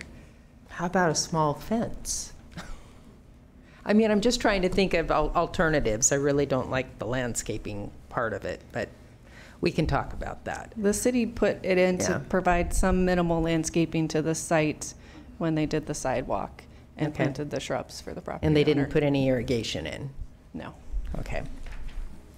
On condition number 2 with the vehicle repair, we mentioned diagnostics. I'm assuming that the main reason this is in is so that there is no spillage of any kind of fluids, because that would be the thing that would be slick or a safety hazard or environmental hazard or something. But I would think if we're going to revise or look at that, maybe repairs that don't involve fluids or something. I mean, because people could be having their windshield wipers replaced. I mean, there could be all kinds of things.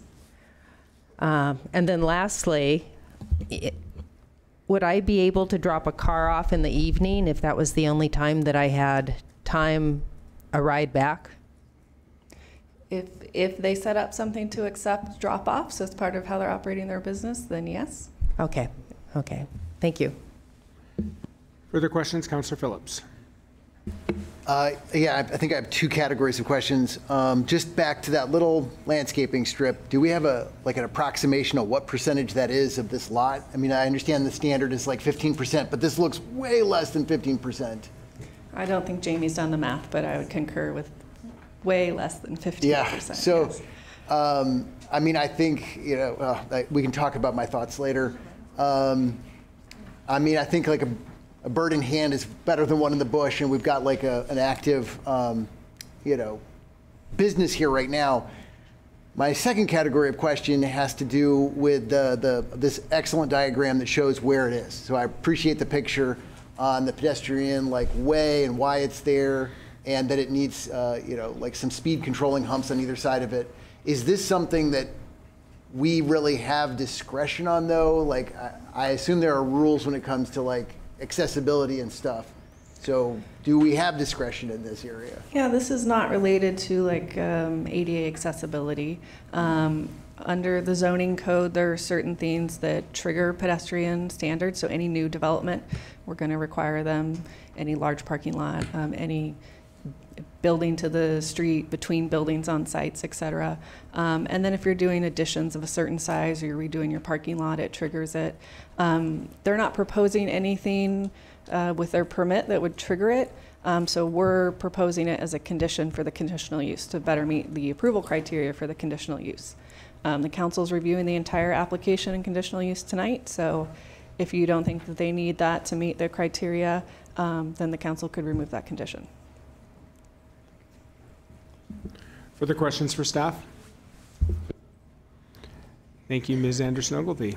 We will go back now to Ms. Randall for rebuttal. You have 5 minutes.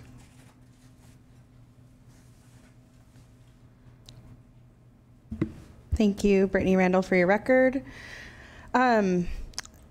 To say that this site, the striping, is not something that the city would approve is interesting to me because the city actually striped this parking lot as part of a project. So when they took right away from the site, the city reconfigured this whole site for the previous bakery use. So this, where you see the landscape strip, that whole area was a driveway, access way with parking toward the building. That's been reconfigured to include an ADA space.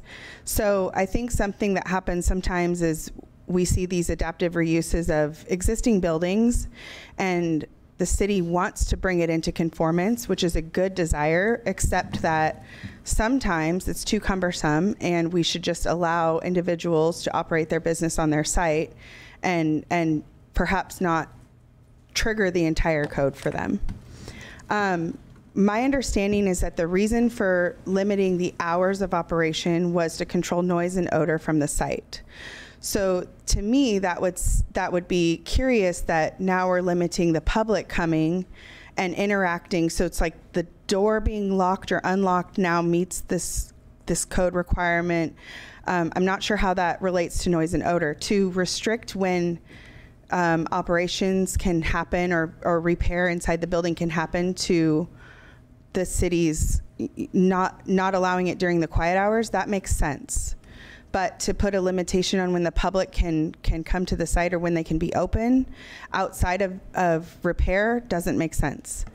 I would say the issue of diagnostic versus repair came up actually in staff's presentation. There was a photograph of a vehicle with the hood open so that a diagnostic could be done, and it was said in the staff report that they are demonstrating that repair is happening in the parking lot. So this discussion here, I think, is demonstrating the issue with the conditions and the way that they're worded and where is the pitfall. My clients are very fearful about violating these conditions. They currently have an open active violation to the code, and that has been very stressful for them, and they have done everything that they can in a timely fashion to make it right. So I would just put that in your mind as well, something to consider. Currently, there is grass in that strip, which is a living plant unit. Also, grass is awarded plant units pursuant to the Salem Revised Code. So perhaps the grass that's there now meets the landscaping requirement. And I'm available if you have any questions. Thank you. Our city attorney has a question. So, Ms. Randall, so when we're done with any questions for you, the council will have an opportunity to close the public hearing and close the record. Do you need any time for final written argument? Only if council requests additional information from us. Great, thank you. Counselor? Yeah, thank you, Mayor, and thank you for your availability. So, I mean, the conflict that I'm still dealing with in my head on the time is that I think we just want it codified so we know what to expect. And I'm not hearing a willingness to codify. So, like, do you have any numbers or guidance that you could give us or your clients could give us as, like, you know, generally speaking, we're not going to be doing loud activities between 7 and 8 p.m. and, like, there might be a couple people that come. Can you give us something like that's numbers, that's concrete, that we can expect? Because I think it's no codification is what I'm still struggling with. Well, I think it is codified. We have quiet hours. So, and those have to be respected. If you disrespect the quiet hours, you're going to find yourself in violation. Limiting the repair taking place from 7 a.m. to 8 p.m. is fine. It's the issue of, can they greet their client? Can they accept the keys from their client? Does the door have to be locked? That's where the issue lies. So limiting the noise and odor generating part of this business, which we would assume to be the repair, to 7 a.m. to 8 p.m. is not a problem. Thank you. Any additional questions? Councilor Nishioka. Would your clients be willing to say 6 a.m.? I think what we're trying to understand is if they feel they need the doors open at a certain time to greet customers, but work not being done until 7, I think what we're trying to understand is what is that time? Because I don't think we should be saying that they could do that at 4 a.m. or, you know, so we're just trying to understand what they're truly asking for and if it could meet. They're not asking to be open at erratic hours. They're asking for your help to not land in a code violation by accident, by someone coming to the site, them opening the door and greeting a customer. So I think the impact here is the actual repair. So I think if we limit the actual repair activities between the hours of 7 a.m. and 8 p.m. in alignment, or 10 p.m., whatever, in alignment with the quiet hours, I think that achieves what staff is attempting, while still allowing Adon to greet his clients or customers if they come outside of those hours. Further questions? All right, thank you, Ms. Randall. Thank you. Do you want her to submit any written final argument? Okay, so just close the hearing. So I'm going to close the public hearing. And Councilor Nishioka. Could we have a 5-minute break? Yes, we'll take a 5-minute break.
Meeting back to order. Somebody left their agenda up here. I'm not sure which counselor that might have been. Somebody's missing one. Not mine. All right, I get an extra agenda. Okay, we have just closed the public hearing, and we are going to Councilor Nishioka for a motion. Thank you, Mayor Hoy. I move to modify the hearing officer's decision approving conditional use permit case number CU 24-05 with a modified condition 4 related to the hours of operation. The modified condition would read, normal hours of operation where business is open to the public shall be between 6 a.m. and 8 p.m. And amend condition number 2 to allow diagnostic service outside of the building within normal business hours. All repairs and work done on vehicles may only be conducted between the hours of 7 a.m. and 10 p.m. Second. Motion by Nishioka, second by Stapleton. Counselor, to your motion. So I'm not sure that I can add much. I think that we're meeting some of the hopes of the owner of the business, and I feel that we did need to codify a time, so opening up an additional hour, and they still would operate within the normal hours of noise control, and we're so I think it is as I've read, and I can read it again if anybody wants to hear it. Why don't you read it one more time?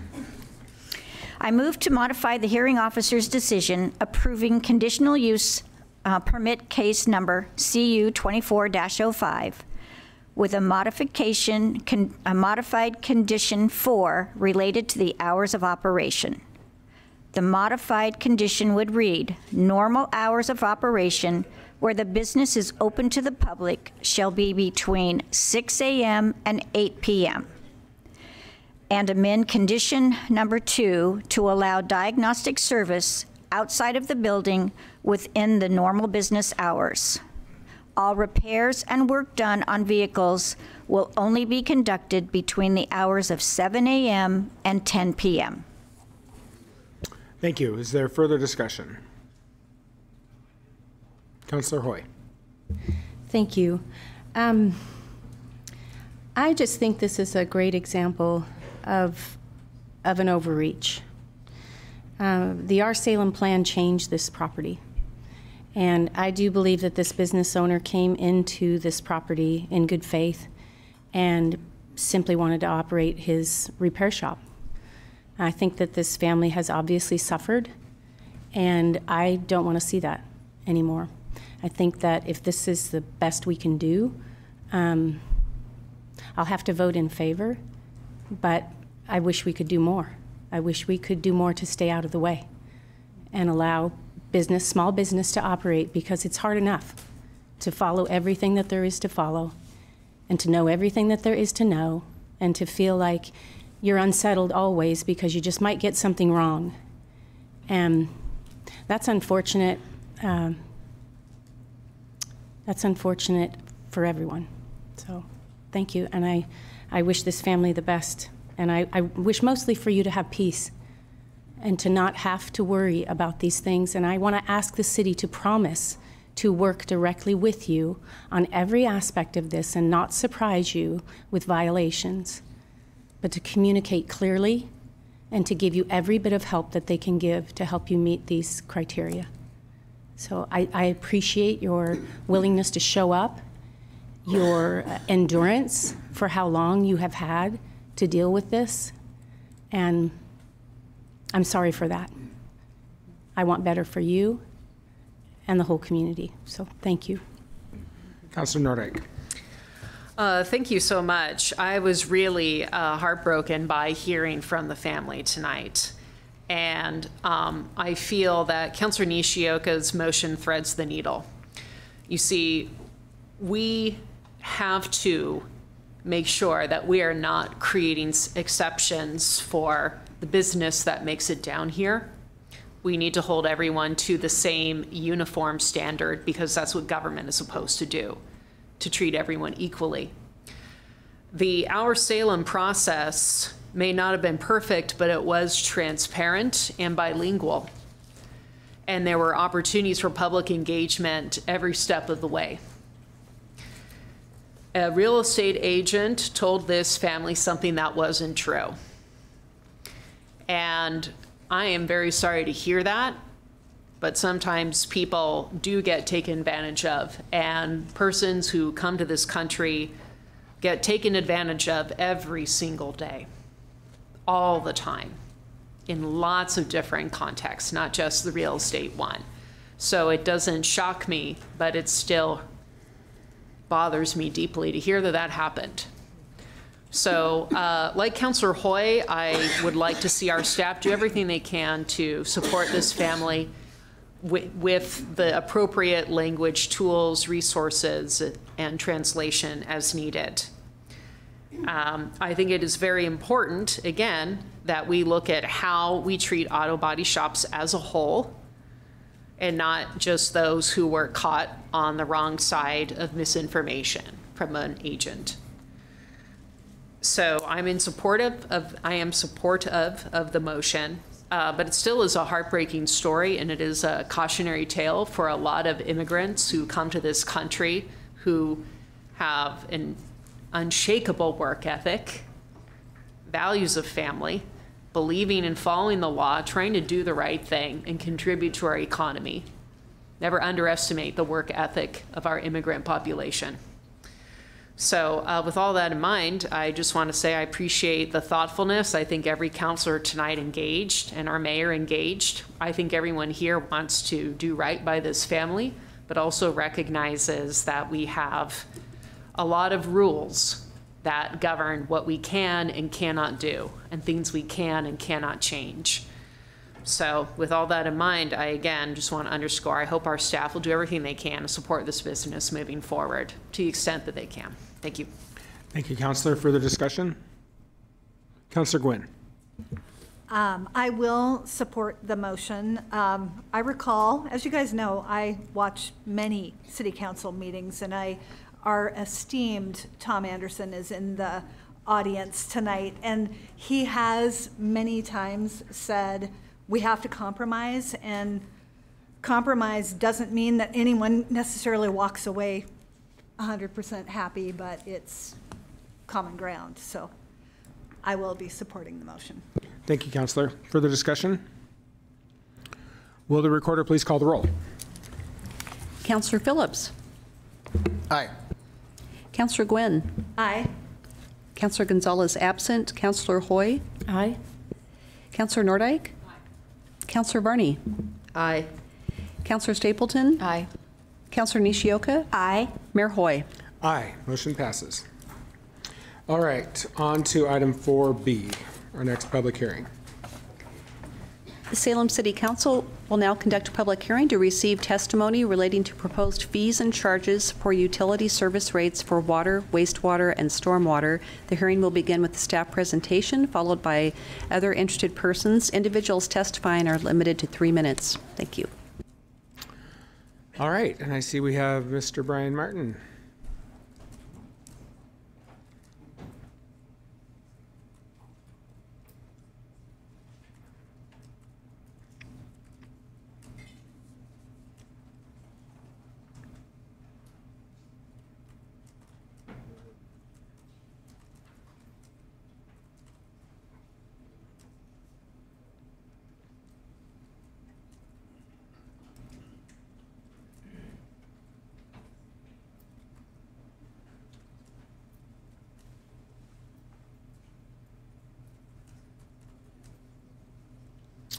Perhaps we could get some technical assistance from Mr. Martin. Oh, there we go. I just had to say that out loud, and then we got it. It worked.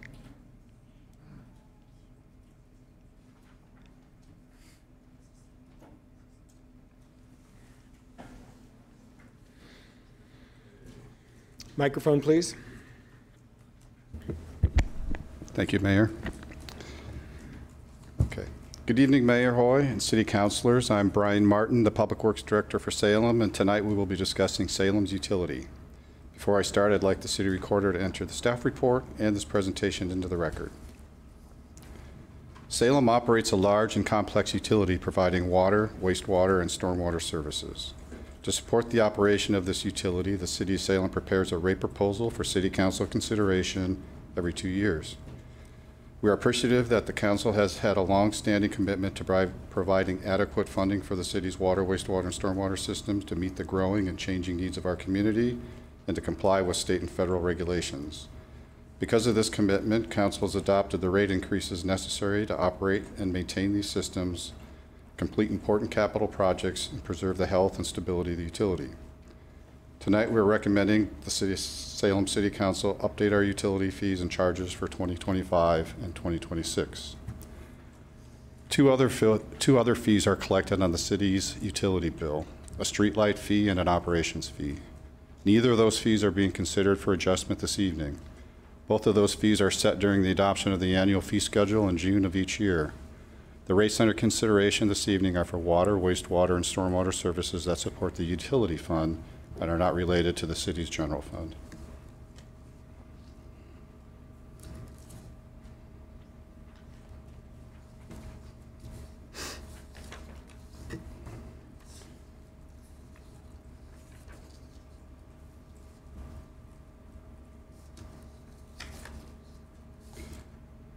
Salem's water, wastewater, and stormwater utility begins east of State and at Guerin Island on the banks of the North Santiam River and ends northwest of Kaiser at the Willamette River. Between those points, we provide over 218,000 customers with fresh, clean drinking water, and we collect and treat wastewater from over 259,000 customers. All of these customers rely on our utility 7 days per week, 365 days a year. Turning on a water faucet or flushing a toilet are needs that must be met every day. They are not choices. In order to meet the needs of our community, we produce and distribute over 10.5 billion gallons of water each year and collect and treat over 15 billion gallons of wastewater each year. Within our system, we operate 49 pump stations, 18 reservoirs, over 2,100 miles of water, wastewater, and stormwater pipelines. If you took all of our pipelines and lined them up in a straight line, they would reach from Salem to Atlanta, Georgia. You skipped over one of the bullets there, Mr. Martin. Could I ask you to go back and make sure you read that last bullet? I think it's an important one. Okay. If you took all of our pipelines and fit in line, and the one after that. Daily cost to operate the utility. Oh, I'm sorry, I missed that one. Yeah, the daily cost to operate the utility is $250,000 a day. Thank you. I think that's an important one to highlight tonight. Thank you. Thank you, Mayor. A little more about our utility. Our utility provides the operations, maintenance, engineering, and support services required to manage a large multifaceted utility. We have fixed operating, maintenance, and debt service costs regardless of how much water is consumed, wastewater is treated, or stormwater is conveyed. We have large and continuing capital needs required to address aging infrastructure and growth of the community, as well as unanticipated needs or emergencies. Our utility is impacted by cost inflation reflected by the Consumer Price Index, as well as the engineering news record, which is a construction cost index that frequently exceeds the CPI. A few of the recent funding challenges the utility faces are inflation, labor costs, and replacing aging infrastructure. The Consumer Price Index was at between 8 and 9% in late 2022 when we adopted rates at 5%. Engineering news record tracking of construction costs in our region was up to 13% in some months. Our rate increase the last 2 years was lower than inflation that we experienced at that time. The good news is that inflation is down in 2024. However, we need to make up for that past 2 years. As an example, electricity costs from $2.1 million in 2023 to $2.8 million in 24, so a $700,000 increase.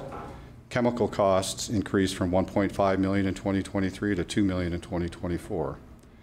Not all line items are increasing at these rates, but all of the cost increases the consumers experience are also experienced by the utility, but on a much larger scale. And I'm sorry I was behind on a slide there. This is a snapshot of our utility fund budget. You can see about 34% goes to personnel services, 32% to materials and services, 2% to capital outlay, 10% debt service. We have a 2% contingency, and we also have capital transfers of about 20%. So a total in fiscal year 2025 of $150 million.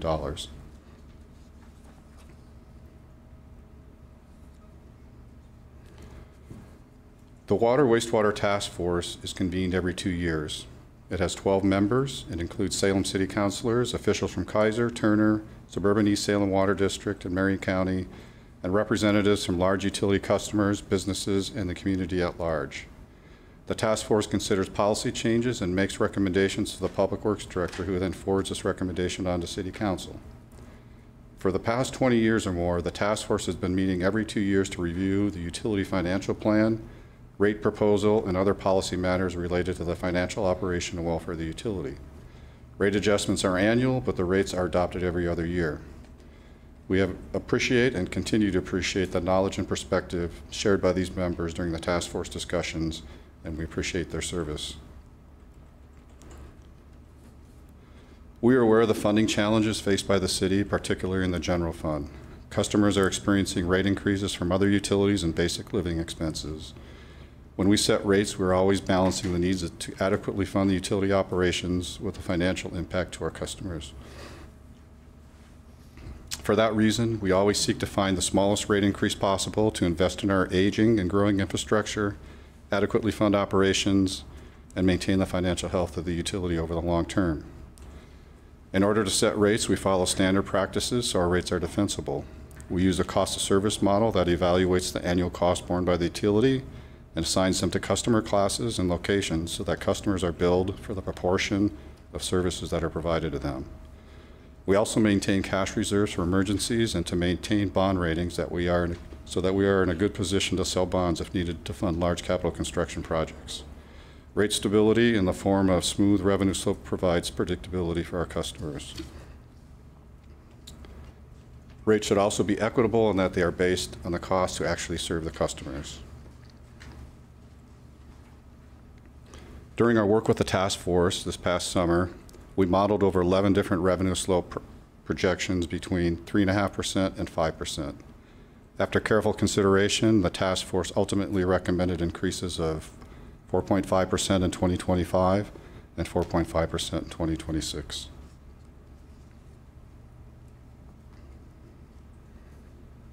As modeled for the task force, the 4.5% revenue slope for 2 years met all the minimums required by Council Policy C14. The capital investments were appropriate. We maintained our debt coverage. We maintained a 120-day operating reserve, and we had maintained 150 days of unrestricted cash. However, after the task force completed their work in early September, we received new information regarding PERS rates and labor costs. When incorporated into our financial model, the results impacted our unrestricted days of cash, mostly due to the increase in PERS rates.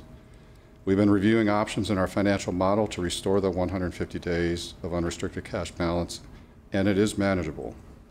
While numbers are still preliminary, one path forward would reduce capital expenditures by about $5 to $6 million, limit staffing increases to every other year, and most likely, we would need a similar rate increase in 2027 and 2028. We also acknowledge that the forecast is fluid, meaning that economic conditions can affect us in a positive or negative way. We're committed to honoring the recommended increases of 4.5% and monitoring expenditures through the budget process to maintain the utility's long-term health. Council is often curious about how Salem rates compare to jurisdictions in our area, those of similar size and others who provide similar services. The list has grown over the years. At $102.72, which is the typical single-family residential bill, you can see that Salem is 10th out of the 12 shown. With the rate increase, a typical customer will see an increase of a little less than $5 monthly on their bill, and Salem will move ahead of Wilsonville for an average bill. I will point out that we're not sure how the other organizations are adjusting their rates. I assume they would do it in a similar manner. We're just looking at our comparison from this past July. The list includes, from left to right, Portland, Tigard, Albany, Independence, Beaverton, Gresham, Hillsborough, Eugene, our Salem proposed in blue, Wilsonville, our Salem current, Corvallis, and Kaiser.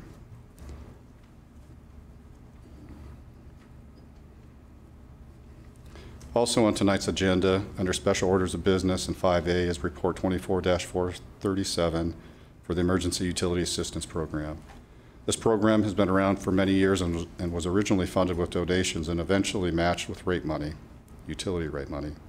Funding was increased during the pandemic. In 2022, the program funding was reduced to $300,000, which it had been up to $500,000 during the pandemic, per year with a maximum assistance per account of $500. Tonight, we're recommending an annual allocation of $400,000, which was recommended by the task force.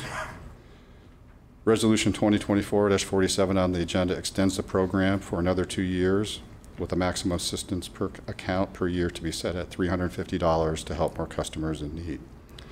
Applicants are qualified by the Salvation Army and St. Vincent de Paul, or pre-qualified based on participation in other programs through the Mid-Willamette Valley Community Action Agency or the Salem Housing Authority.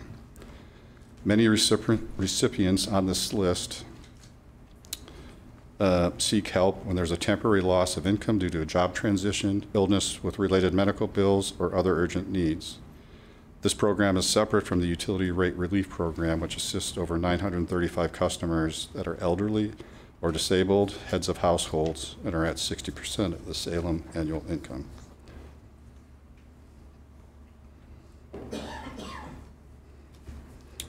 The next area that we're addressing tonight is septage rates. So Salem experienced significant rate adjustments in the early 2000s, which were between about 8 and 9% for several years with septage. And the same revenue slope was also applied. By 2004, we had priced ourselves out of the market and our customers were taking their septage to Albany and other places.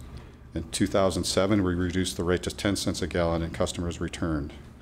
4 1-cent increases have been implemented in the last 10 years. However, we're still a little behind the market.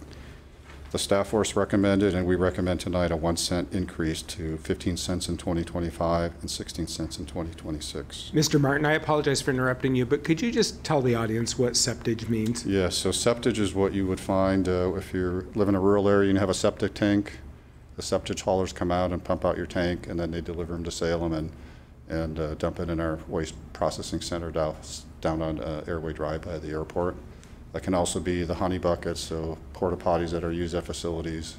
They also collect that and bring it down to our septage facility. Thank you. Mm-hmm.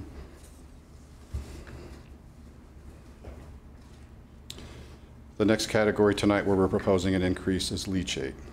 So leachate is a liquid that collects at the bottom of a landfill as rainwater collects and passes through that landfill.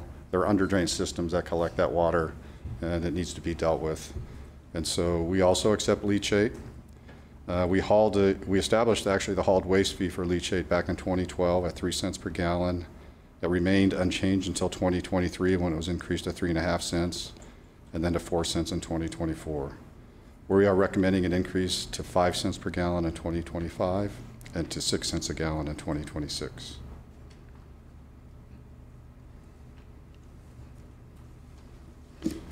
I wanted to kind of close here with the outreach that has been done for this rate proposal.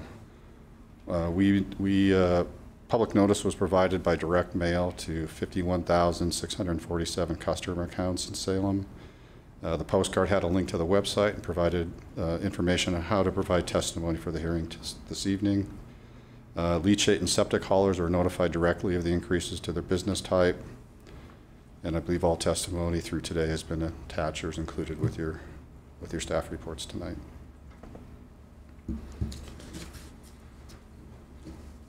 So I would conclude with our recommendation. Our recommendation this evening is to adopt resolution number 2024-46, establishing fees and charges for utility service rates, which are water, wastewater, and stormwater, effective January 1, 2025 and January 1, 2026. And approve the allocation of up to $400,000 of utility revenue annually for in 2025 for the Emergency Utility Assistance Program. That concludes my presentation, and I'm ready for any questions. Thank you, Mr. Martin. I think we'll go to, excuse me, I think we'll go to public testimony first, and then we'll come back to you for questions. Okay, thank you. Thank you. First up, we have Sherry Deal.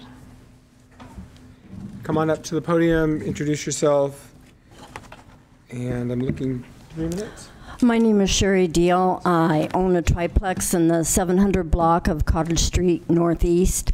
I'm currently paying the water, sewer, garbage for my 3 units.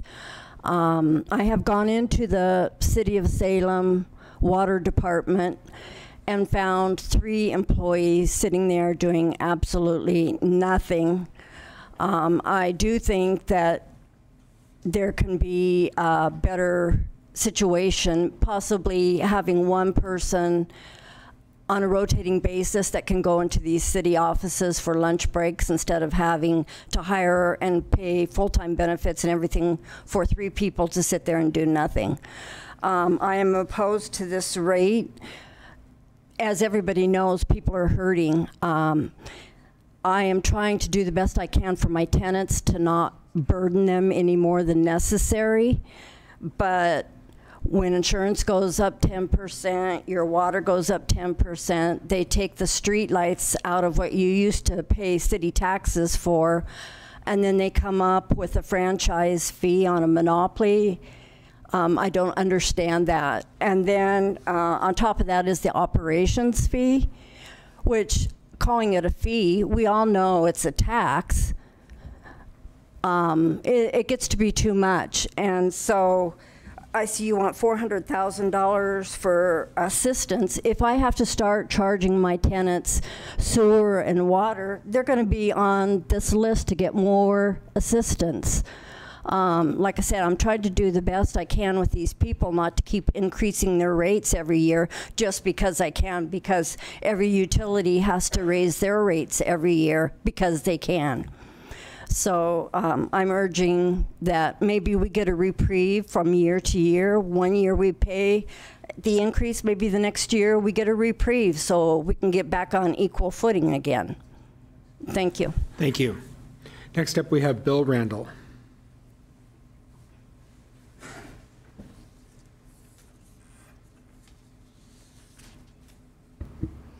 Greetings, Council. My name is Bill Randall.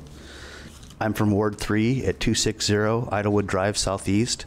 I'm also the president of the Association of Western Pulp and Paper Workers, Local 396.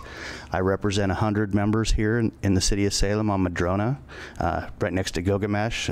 We make cardboard boxes for the Packaging Corporation of America, and cardboard uses a lot of water and a lot of steam.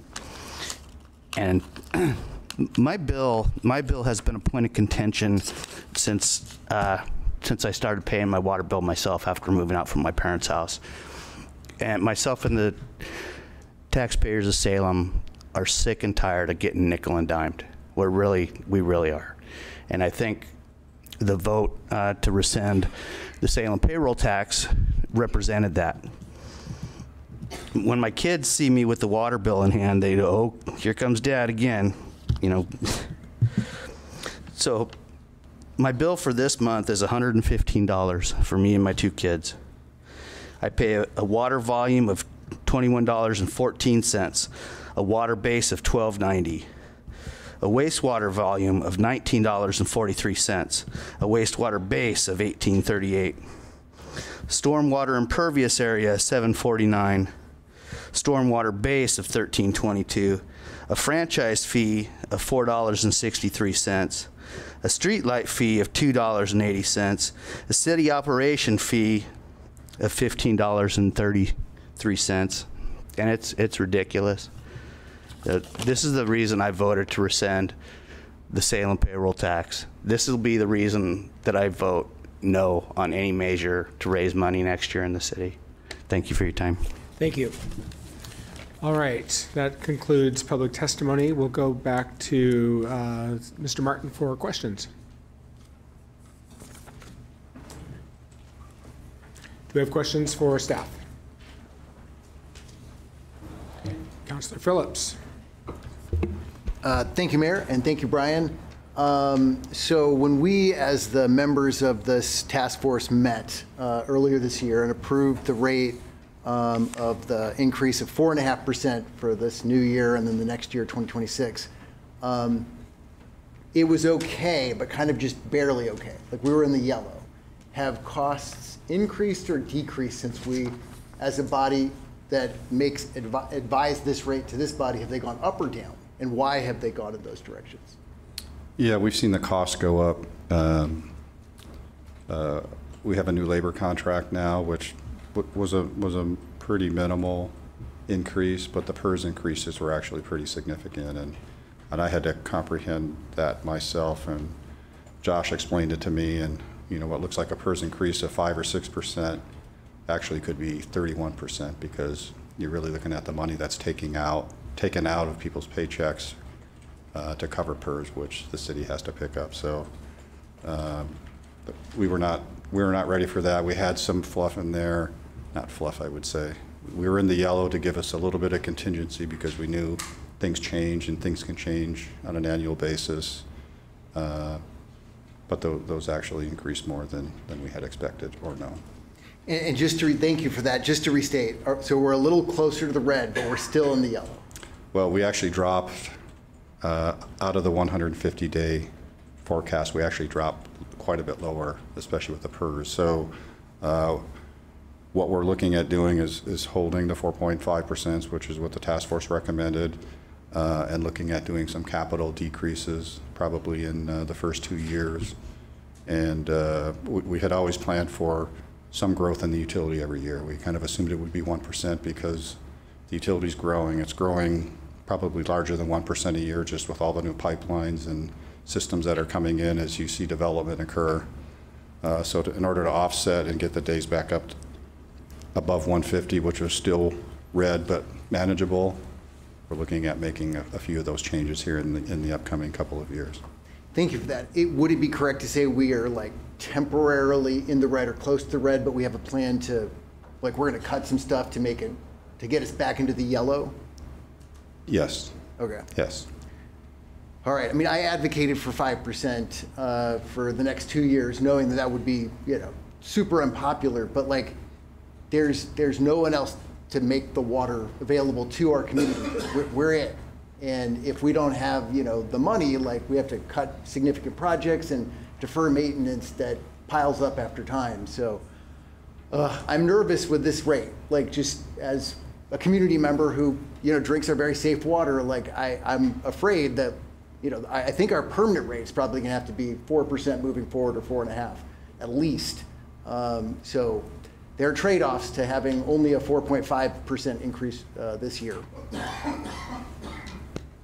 Thank you, Councilor. Mr. Martin, we heard public testimony that you have staff that are sitting around doing nothing. Now, I've been with the city just for about 7.5 years in my office, in the elected office, and I'm around City Hall a lot. I've never seen 3 employees sitting around doing nothing, especially at Public Works. Like, I've never witnessed that. And I'm wondering, I mean, in my experience, our staff are doing multiple jobs because we've cut positions, but we haven't cut the work over the years. Do you have any experience with that or response to that? I don't have any experience with it. I caught the tail end of the comment. I was answering another question, and I heard about having 1 position instead of 3, but I didn't hear what it was related to. I think it was maybe in the customer service center or somewhere in your department where staff were sitting around doing nothing. Okay. No, I have not seen that. And our customer service, again, has to be there to make sure we address people during business hours. We do have, if you were to walk into our building, we do have representatives in that front lobby area that are supporting other departments. So maybe they're not supporting a customer, but they're actually doing work for the engineering group that may be upstairs or for the operations group that's upstairs. So while it may look like someone's sitting behind the window and they're not helping anyone, they're actually doing administrative work for other functions in the building. Thank you. Other questions for staff? Councilor Nishioka. Thank you, Mayor Hoy. Mr. Martin, I want to say I got to serve on this advisory task force, and it, again, is always a learning experience. And both Dr. Counselor Phillips and I had advocated, along with a couple other members of the task force, for a 5%, because we could see how close we were for not being able to have enough funds to do the work that needs to be done. And my question is more, I'd like you to just talk a little bit about all the lines that we need to maintain and how old they are. And really, a lot of this is so we can support the work, the maintenance that needs to go in, and maybe even a little bit about the pump stations, just because, you know, we don't hear that. Public hears the rates are going up, but they may not understand what is involved in the care of getting water to and from their homes. Sure, thank you, Councilor. So one of the comments in my presentation was we have over 2,100 miles of pipelines in the city. It's significant. Most people never see them. They're under the ground. You don't know there's an issue unless someone from Salem comes out to repair something or a water main breaks. Then you know. Outside of that, you turn on your faucet, you flush it, or everything is taken care of. We have aging infrastructure. Our city engineer, Alan and Dannon, and I, several months ago, were sitting down looking at water lines older than 100 years downtown. And there's a lot more than you would think. And when we try to allocate capital funding for projects, you think about best case scenario, a project's going to last about 100 years. It's probably more, 75 years is a little bit more typical.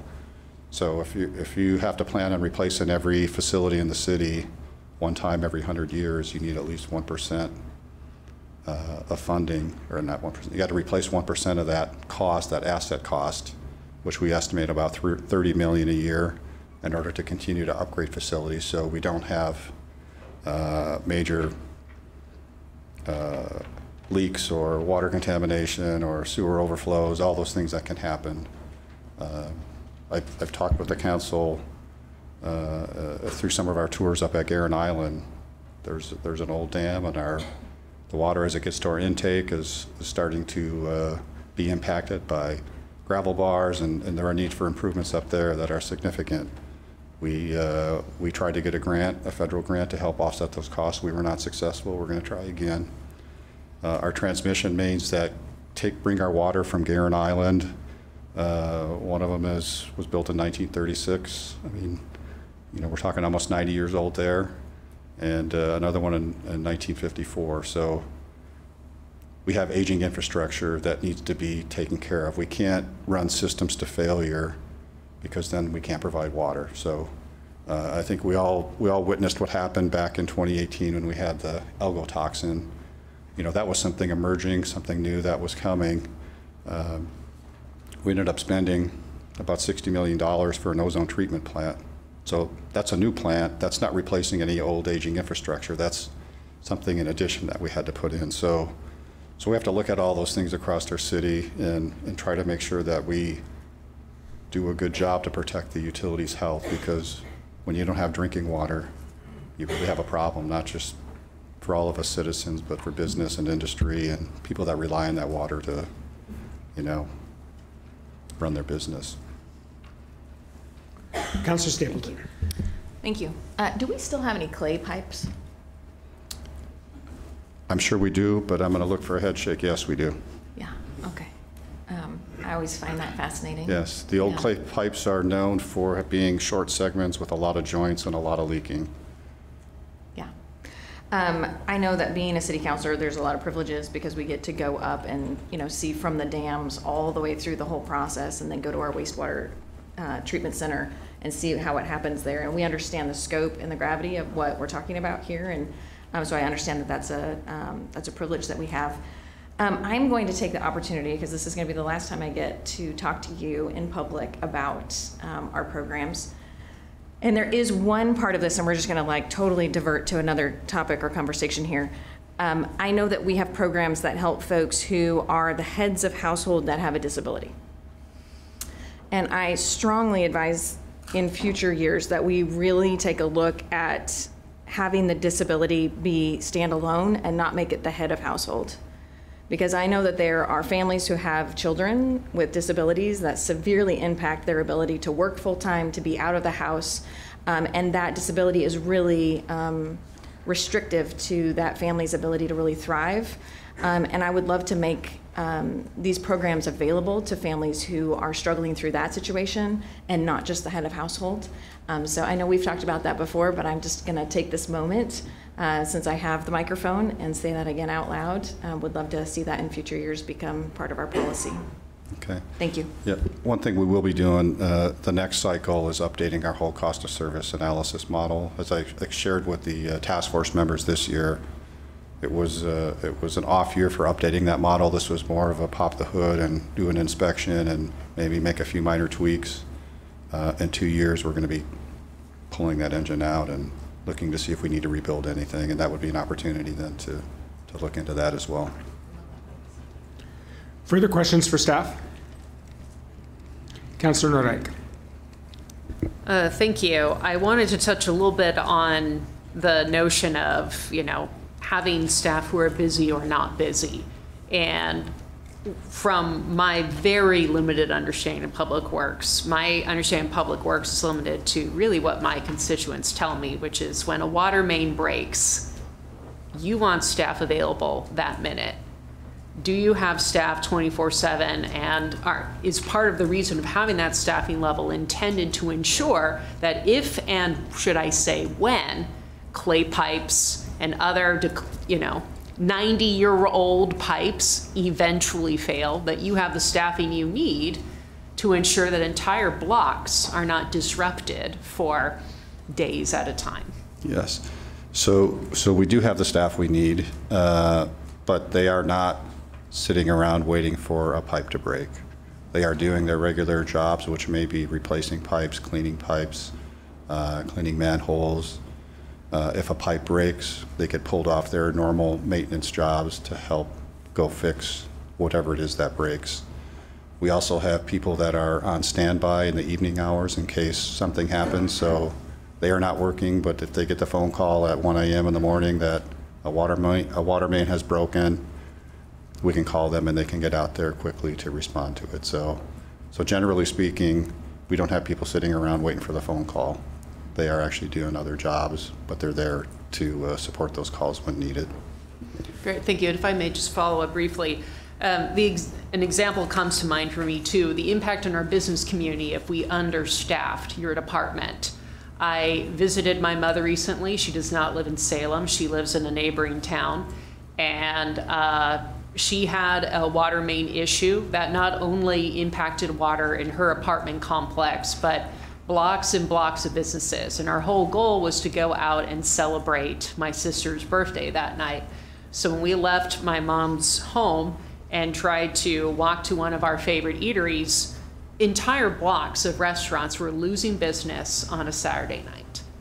And they were all waiting for that water line to get fixed, and get fixed as soon as possible, because they lost a lot of business. Saturday night, if you're a restaurant, that's your night. That's the night where you may expect your greatest level of profit. So I just think of that example. I mean, there's a business case to be made for staffing your department adequately. I just wanted to point that out. Okay, thank you. Further questions for staff? Councillor Hoy. Thank you. Mr. Martin, on page 5 of your report, you and I talked about this in your office a bit, and I just wondered if there was an answer to the question. When it says operating reserve 120 days, how much money is that? I do have the dollar figure. It's a $250,000 a day. So for that 120 days, it was approximately 30 million. And the unrestricted days of cash, at 150 days of that, how much is that?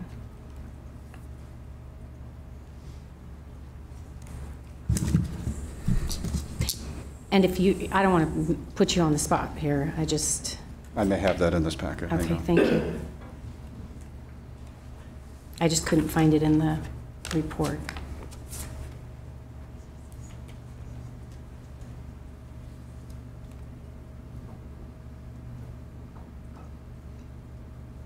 It's not all totaled here, so I'd have to get that number for you. Okay, thank you. I just want to add that I finally made it up to Guerin Island last week, and I was blown away. I had seen the water treatment some time ago, and that blew my mind. The fact that we have some of the best water I've ever tasted in all of my travels. We really do. So you all are doing a fabulous job. It's up north on the Santiam, right? And there's a dam that's how old? I think it was 1964. So it's like my age. Okay, it's about 58. Yeah. And it's beginning to fail, and we need to look ahead to fix that. The other issue I remember seeing is we need a new bridge. The access to that facility, those facilities up there, is limited because we don't have a safe enough bridge over the water to get to these things that we need to be maintaining and looking at.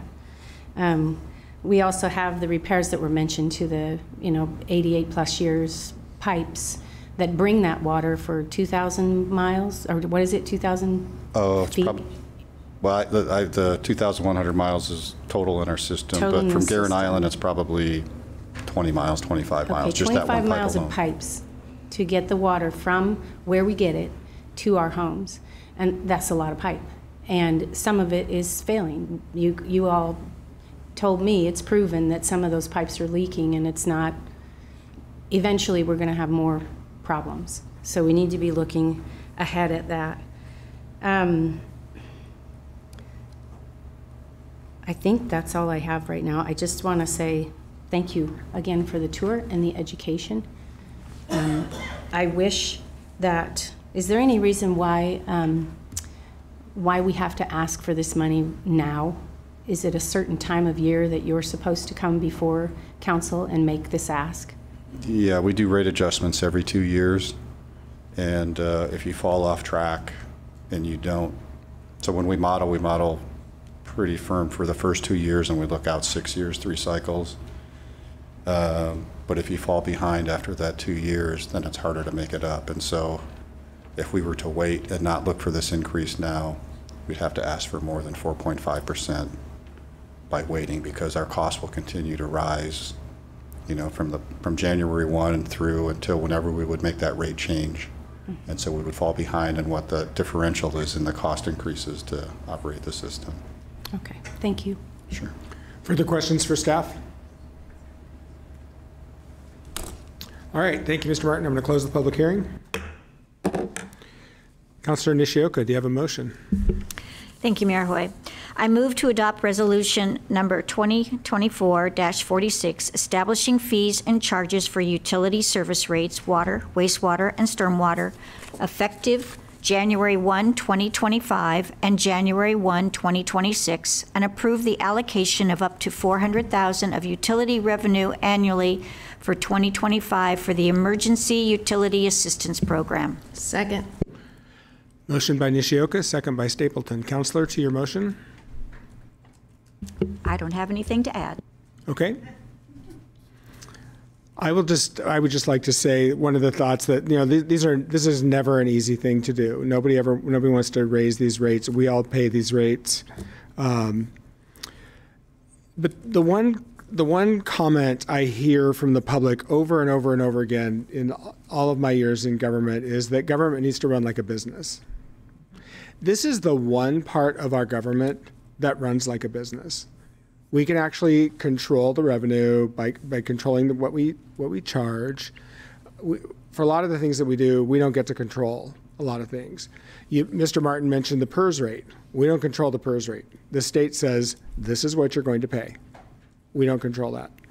It's a cost that we have.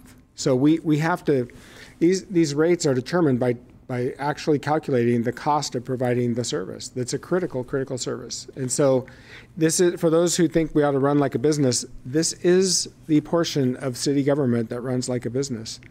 It's truly, we charge what it costs to provide the service and nothing more. And so to me, while these are uncomfortable because nobody likes to pay more, it's actually an easy vote for me. Because it's the cost of doing the business. I hate that the cost is going up as much as it is. I don't like it. I don't like that any of the costs are going up, but they are. And we have to provide the service. So for me, it's not a difficult vote. I don't like it, but it's not a difficult vote. So, further discussion? Councilor Nordyke. Thank you, Mr. Mayor. I completely hear what you're saying there. I just wanted to point out that in the staff report, it says that from 2015 to 2022, the utility was able to maintain water and wastewater rates increases at or below 3% annually. These smaller, consistent annual adjustments are predictable for customers and help prevent larger increases in the future. So I just want to point out that for years, we have been trying to keep these rates modest in increase because we know that sudden spikes in those increases means that people have to rebalance their household budgets. So under these proposed increases, while painful, we are talking the anticipated impact, depending on the customer, is an additional $4.63 per month. And again, that's just based on the assumptions built into this. Obviously, that will fluctuate from household to household, but I want to make sure that when people hear a 4.5% interest rate, to see what that actually means in your bottom line compared to what we'll be able to do to provide a truly essential service, because a city without water is not a city at all. It's a desert. It's a crisis that you cannot afford to have. So I sympathize with the pain that this creates for a lot of our residents. I would note that our rate is still cheaper, even if this proposed rate passes, still cheaper than 2-bedroom communities of Salem, Independence and Albany. It will still be cheaper than other comparable cities like Eugene and Beaverton. So the city staff is trying to keep these rates under control as best we can. And they have gone above and beyond by sharing that information, including this proposed rate increase with the public. And so for all these reasons, I'm looking forward to voting yes.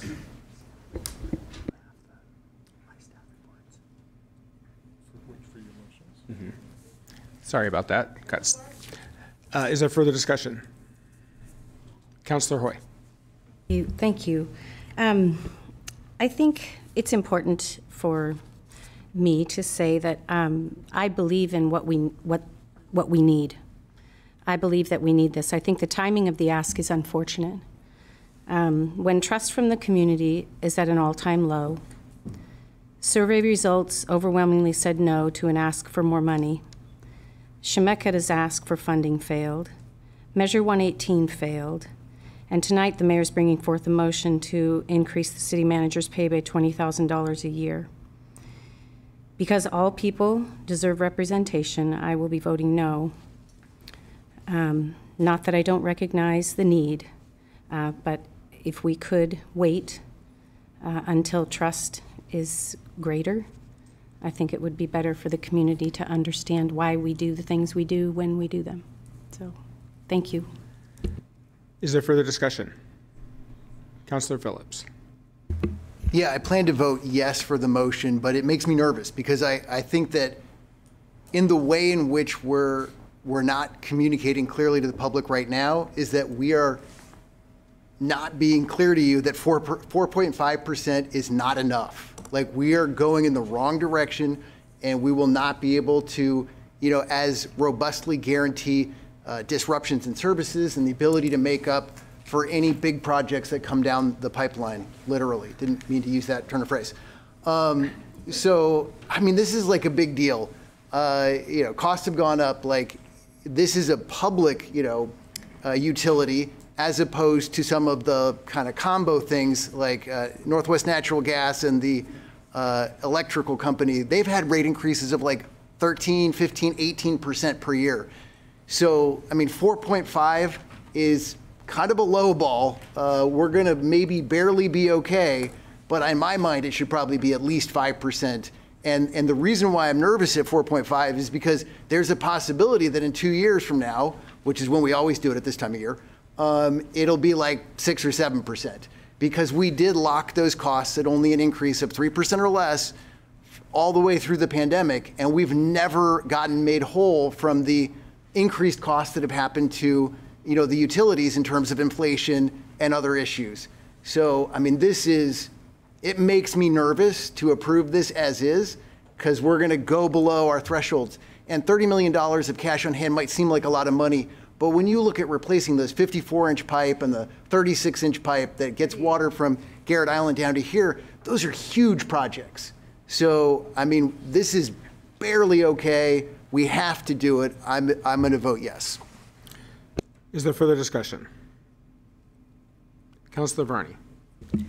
I just wanted to say thank you, Brian, and the team. I've been on the Water Wastewater Task Force a couple of years ago, and then this most recent time. There is so much information, and it is so, I mean, it's just an amazing how much it takes to be able to provide the service that we do, and so people can open their taps and have water, and they can flush their toilets. I mean, we all know when we don't have that, we kind of panic. And there is a cost to it. And I know it's really, really hard on people. But I kind of want to disagree with you in the sense that, you know, when you said that we're not being clear to the public. All of our Water Wastewater Task Force meetings are open to the public. They're, you can view them. You can see the process. You can see all the different materials we're provided to make our decisions as we go through the different rate analyses or the different scenarios, if we're looking at 5% or 4% and different amounts that we put into the emergency fund. We take all that into consideration, and we have really thoughtful conversations, and I wish those that question what we're doing would tune into some of those meetings, because you really learn a lot, and it's just very professionally presented. We ask lots of questions. And so, yes, this is a hardship. I understand that. Other bills are going up as well. But we need to be able to provide the service. I mean, look at what happened with the cyanotoxins. I mean, what would have happened if we hadn't had some reserves and a way to address an emergency? What happens in West Salem if one of our pipes that takes water over to West Salem breaks? In fact, they're probably at capacity now and need to be replaced anyway, you know, because our water in West Salem goes across the bridge, right? Yeah, so I am voting in support of this.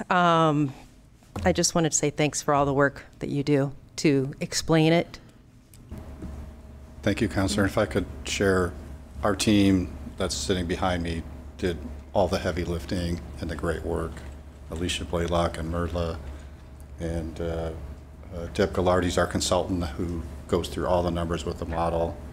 You know, they deserve all the credit. They did excellent work throughout the process, so I thank them. Councilor Gwynn.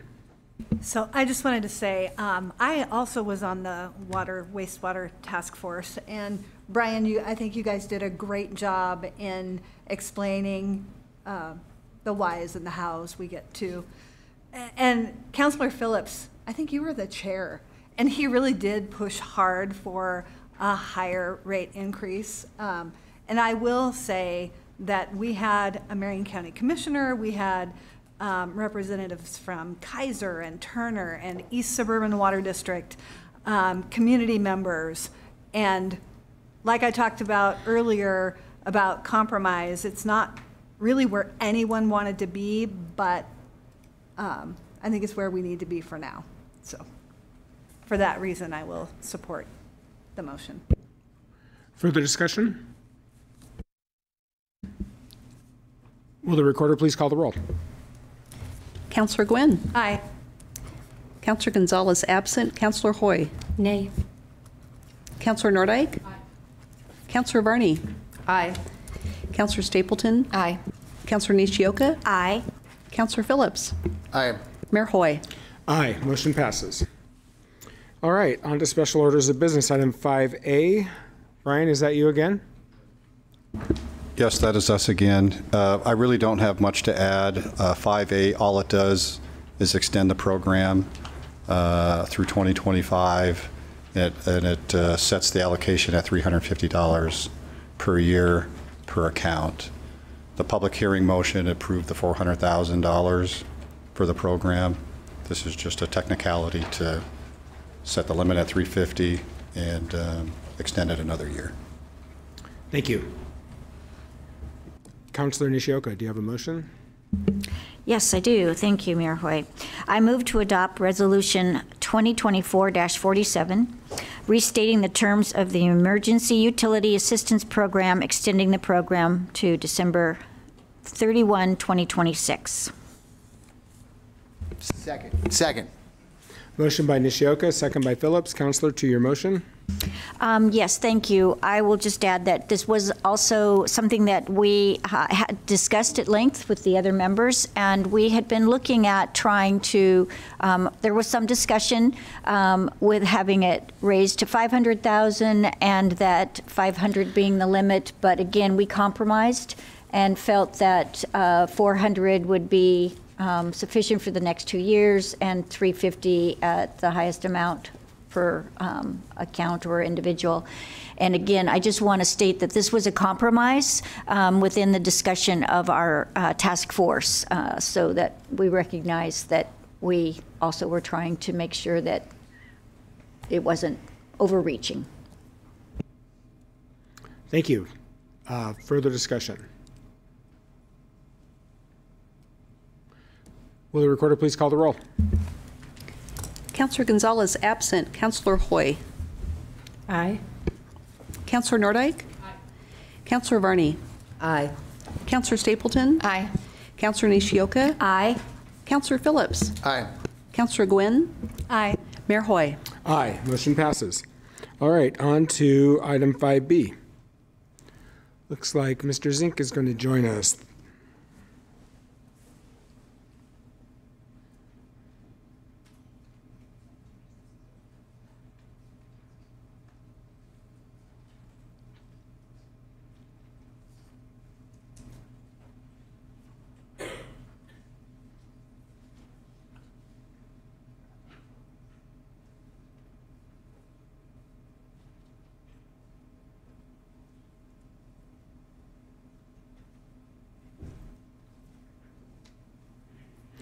Microphone, please. There you go. I should know that by now. Can you hear me okay? Yes. All right. Good evening, Mayor, City Council. My name is Ryan Zink. I am the city's franchise administrator. I have a brief presentation to go along with the staff report in your packet tonight regarding council policy number C-25. During the October 10th, 2024 Solid Waste Committee meeting, the committee approved a motion to forward to City Council with the recommendation to adopt the Solid Waste Management Council policy, which is found in Exhibit A of Resolution number 2024-45 in your packet. The recommendation before you tonight is to adopt this resolution, adopting Council Policy C-25, Solid Waste Management Policy, as recommended by the Solid Waste Committee. The purpose of the policy is to guide the administration of solid waste management, particularly in establishing and adjusting solid waste rates. For the most part, the policy solidifies existing practices and clarifies some areas of ambiguity within the city code related to solid waste rate setting.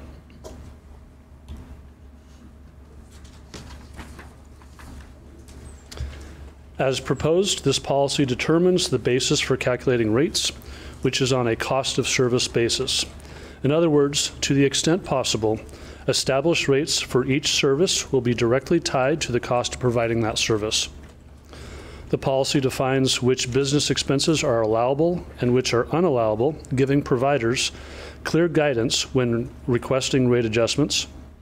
The policy establishes inflation factors to be used when projecting the future cost of providing service. The policy sets a target of 10% as the allowable pre-tax operating margin for service providers. And finally, the proposed policy defines the low-income discount as having the same program qualifications as the Salem Wastewater Rate Assistance Program.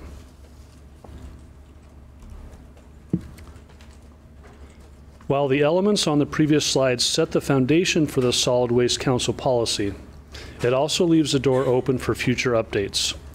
Updates may be recommended as certain strategies of the Climate Action Plan specific to materials and waste are implemented, or as the Plastic Pollution and Recycling Modernization Act goes into effect this July. New technologies and materials may be introduced to the market that need consideration. Also, as we've seen in recent years, the solid waste industry is rapidly changing. The policy may need to adjust with it. At this time, the policy does not make any statements or commitments towards a defined waste reduction goal. However, I anticipate this will be part of the Solid Waste Committee's future work plan. Restating the recommendation here, one last thing I want to say is that unfortunately, this very brief presentation does not capture all of the discussions, testimony, site tours, presentations, and other work that staff, our solid waste partners, guests, and the Solid Waste Committee have done over the last 16 months to get to this point. I want to thank the members of the Solid Waste Committee for their diligent work and look forward to future discussions. And at this time, I'm happy to answer any questions. Thank you, Mr. Zink. Are there questions? I was just trying to signal Councillor Gwynn to see if she wanted to add how we took all those trips and did a lot of tours, had a lot of discussions. It was, along with Councillor Varney, we really had a great time and learned a lot. So thank you to you and your team again for all the work you did to get us to this policy. Thank you, Councillor. Are there any other questions? That I didn't hear one there, but are there any questions? All right. Councillor Nishioka, do you have a motion?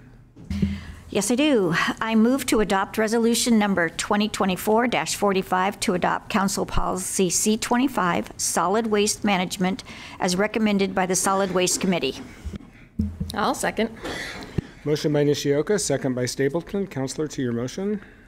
Yes, I'll just say that this really has been, I'm so happy that Mayor Hoy created this committee. It gave us opportunities to really understand the entire solid waste management system, which is quite involved, and we had very good discussions on how we might improve things and develop the policy, and I feel that our team did a great job, so thank you. Thank you. Further discussion?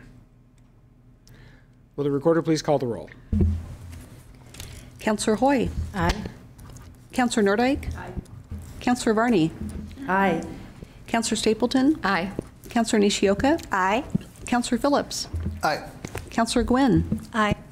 Councillor Gonzalez absent. Mayor Hoy. Aye. Motion passes. All right. We are on to item 5C. That's my motion. I move to adjust the salary range for the city manager position to ensure that range is at least 5% higher than the top step of the deputy city manager classification, and adjust the city manager's current salary by 7.27% to ensure it is higher than the highest paid job classification of the executive pay plan. Second. Motion by Mayor Hoy, second by Councillor Phillips. So I know this isn't ideal timing. I know this isn't the right time to do this. There's never the right time to do this, but we knew this day was coming for quite a while because of the way the city operates. The only employee that we have as a council, the only salary, actual salary that we control directly is that of the city manager. The rest is a very systematic system that is managed by HR, all of the other employees. And because our city manager has not taken an adjustment to his pay since we hired him in terms of any sort of merit or anything like that, we have a situation where our city manager is not our highest paid city employee. And I just think that's inequitable. And I get it that this is a difficult time to be having this conversation, but I think it's just I think it just is an internal equity situation where we have employees other than the city manager who are making more. And I'm not counting overtime. We have fire employees and police employees I know that make a lot of overtime and have high salaries. That doesn't count here. I'm only talking about regular salaries. So This motion is to fix that. Is there further discussion? Councillor Gwynn. Is now the time for questions? Sure. So how many employees make more than our city manager? Currently one, Okay, as I understand it. so one deputy city manager. Yes.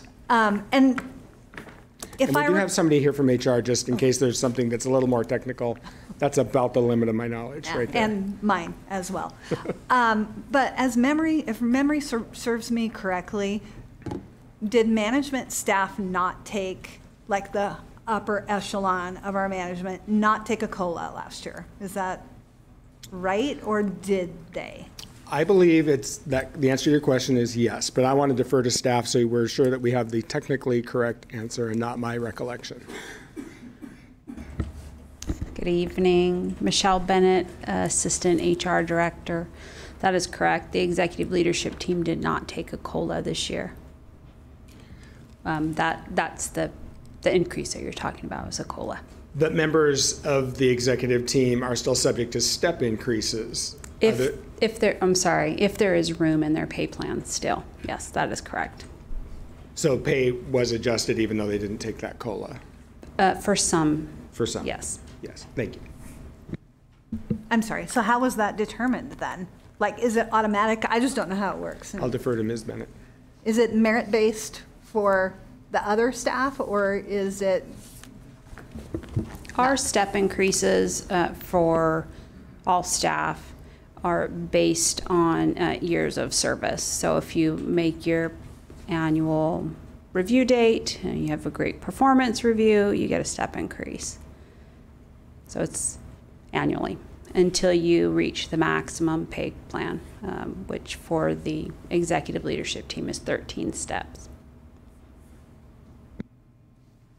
Any other questions, Councillor? All right.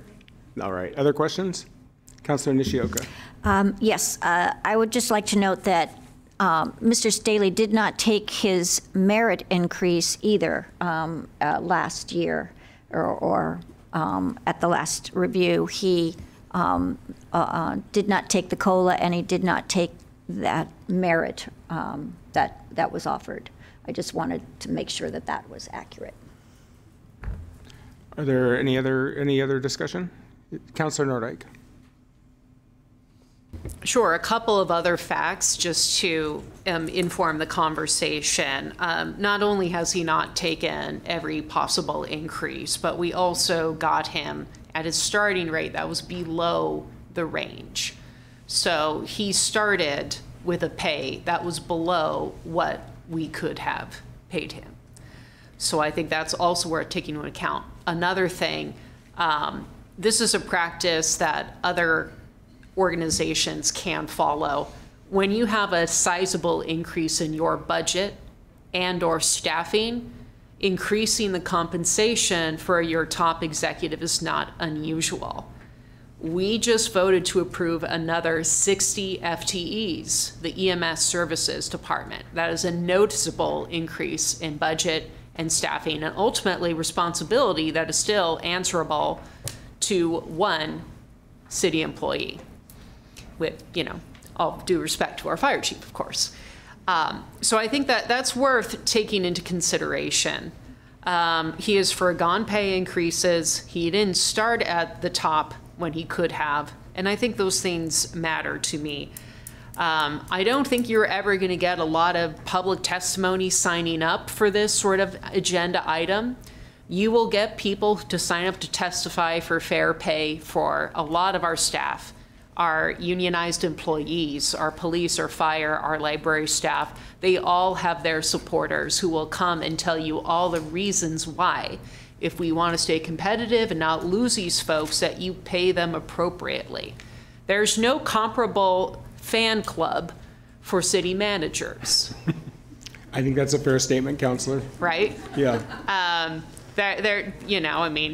So I think that those are a lot of considerations to take into account when you're looking at a decision like this. We recently voted to increase pay for a lot of other employees that will cost more than $18,000 a year. Of that, I can be certain. That passed without any opposition without anyone batting an eye, as far as that I'm aware of. No one's come to me yet.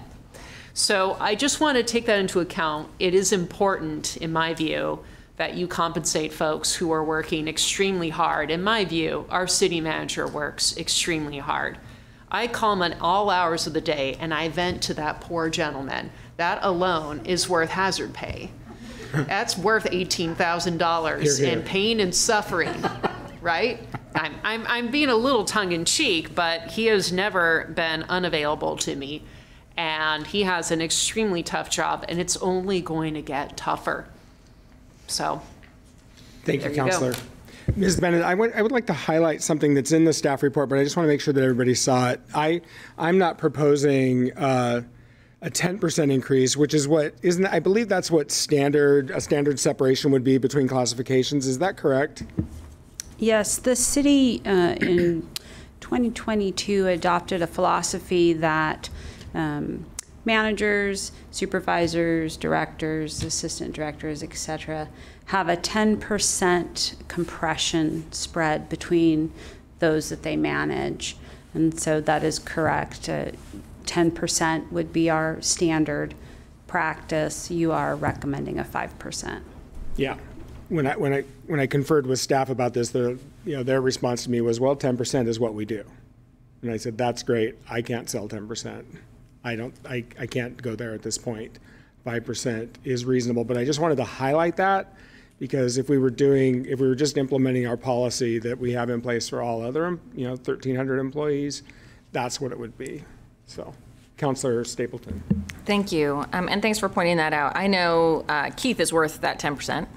I'll just say that, but I do understand the compromise that you came to and brought forward in order to persuade enough of us to vote for this and get it done for him. I think that he has done an outstanding job over the time that we've known him.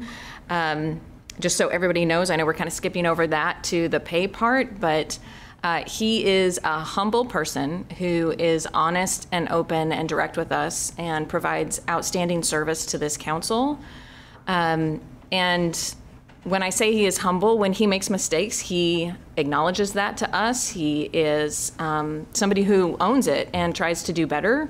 And it has been a privilege to work with him. And so I am very eager to vote yes for this. And I also understand that sometimes it doesn't look right, but to what Councilor Nordyke said about all of us really enthusiastically supporting the pay increases for our union contracts a couple of meetings ago, or a couple of weeks ago even, that really is, it says a lot about our community, that we really value our workers. And I'll also bring up that, there are other leaders in our community. I know our Marion County Commissioners just voted in a pay raise for themselves recently. So, it's not unheard of that leadership and in leadership positions recognize the value of leadership and good leadership, and are willing to, I think they need to be paid in order to do that work. And so I'm excited to support your motion, Mayor. Thank you, Councilor. Further discussion? Councilor Gwynn, I think I saw your hand up earlier. Are you? I'm trying to decide. Okay, I'll come back. Councilor Hoy. Thank you. Could you please explain how a performance, did you call it an evaluation or a review? What do you call it, and how does that happen for employees? Yes, so for our regular represented and non-represented staff, we have a performance appraisal. It's administered through an electronic system annually on their anniversary date. And it's an assessment basically of their job performance, their leadership abilities, skills that they bring to the organization, and hopefully also helping us guide career development and growth opportunities for individual employees. So that happens annually. We strive to do that for every employee employed by the city. Thank you. And I guess it would be you, Mr. Mayor, that I would ask, how does the performance review happen for the city manager? I remember having help with a third party back in January of this year to go through that process. I just wondered, how does that come about and how often? Yeah, thank you, Councilor. So we have a city manager performance review committee that's made up of members of this council. I'm a member of that. I think Councilor Stapleton was. I can't remember who else. Somebody, Nishioka and Nordyke. And we worked with staff to hire a consultant because we didn't want to put the staff in the position of trying to, conduct the performance evaluation of the city manager. So we hired a consultant. He came in, interviewed all of us, interviewed various staff members, and compiled a report and delivered that report to the city manager based on the feedback that we all provided. And how often does that happen? Well, I can tell you I've been on city council for 7.5 years, and that was the second one I had participated in. It's should be annual, but in reality, it happens periodically, is the best answer. It happens when this council decides to do it. Oh, Mr. City Attorney has a comment, apparently, because I'm sure we have a rule about that. It's a council policy. I just wanted to add that the process that the mayor recited is adopted council policy. Yeah. And it calls for annual evaluations of the city manager. Councilor Gwynn. So, did we get the results of that, survey from? We all met with the consultant, and he shared with us. I don't think we got written report, nothing like that. We did. Yeah, and we had an executive session as well with all of council. Yeah. I don't remember. I guess my only question would be, why now?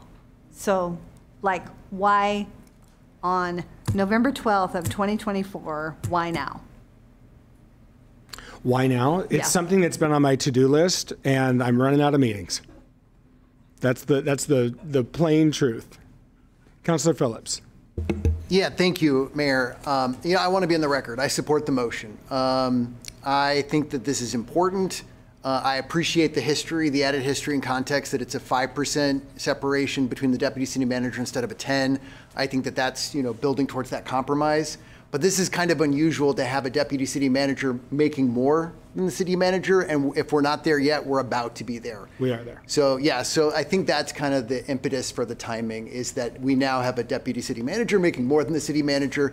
And that's a little weird. I mean, we're not a university. We don't have a football coach that makes more than everybody else.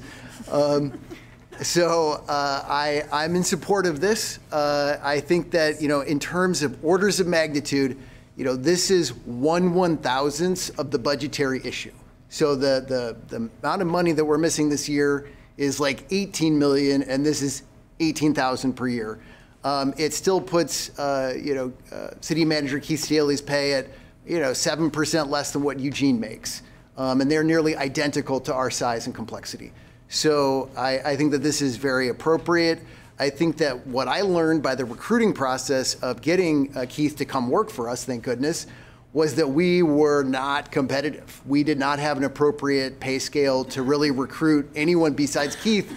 And thank God we got Keith. I mean, he's super talented and experienced and has, the credentials. There was nobody else that staff really could work with based on who applied. So I think that this is not just important for right now. I think it's important for moving forward. And we got to make it more reasonable and not have, somebody making more. So, yeah, I'm in support of it. And plus, Keith's a good guy. I think he's a problem solver. He doesn't just listen to me. I can tell that he's taking what I have to say I'm 1/9 of this body.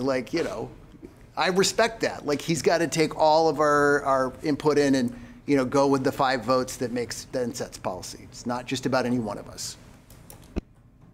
Further discussion. Councilor Hoy. Thank you.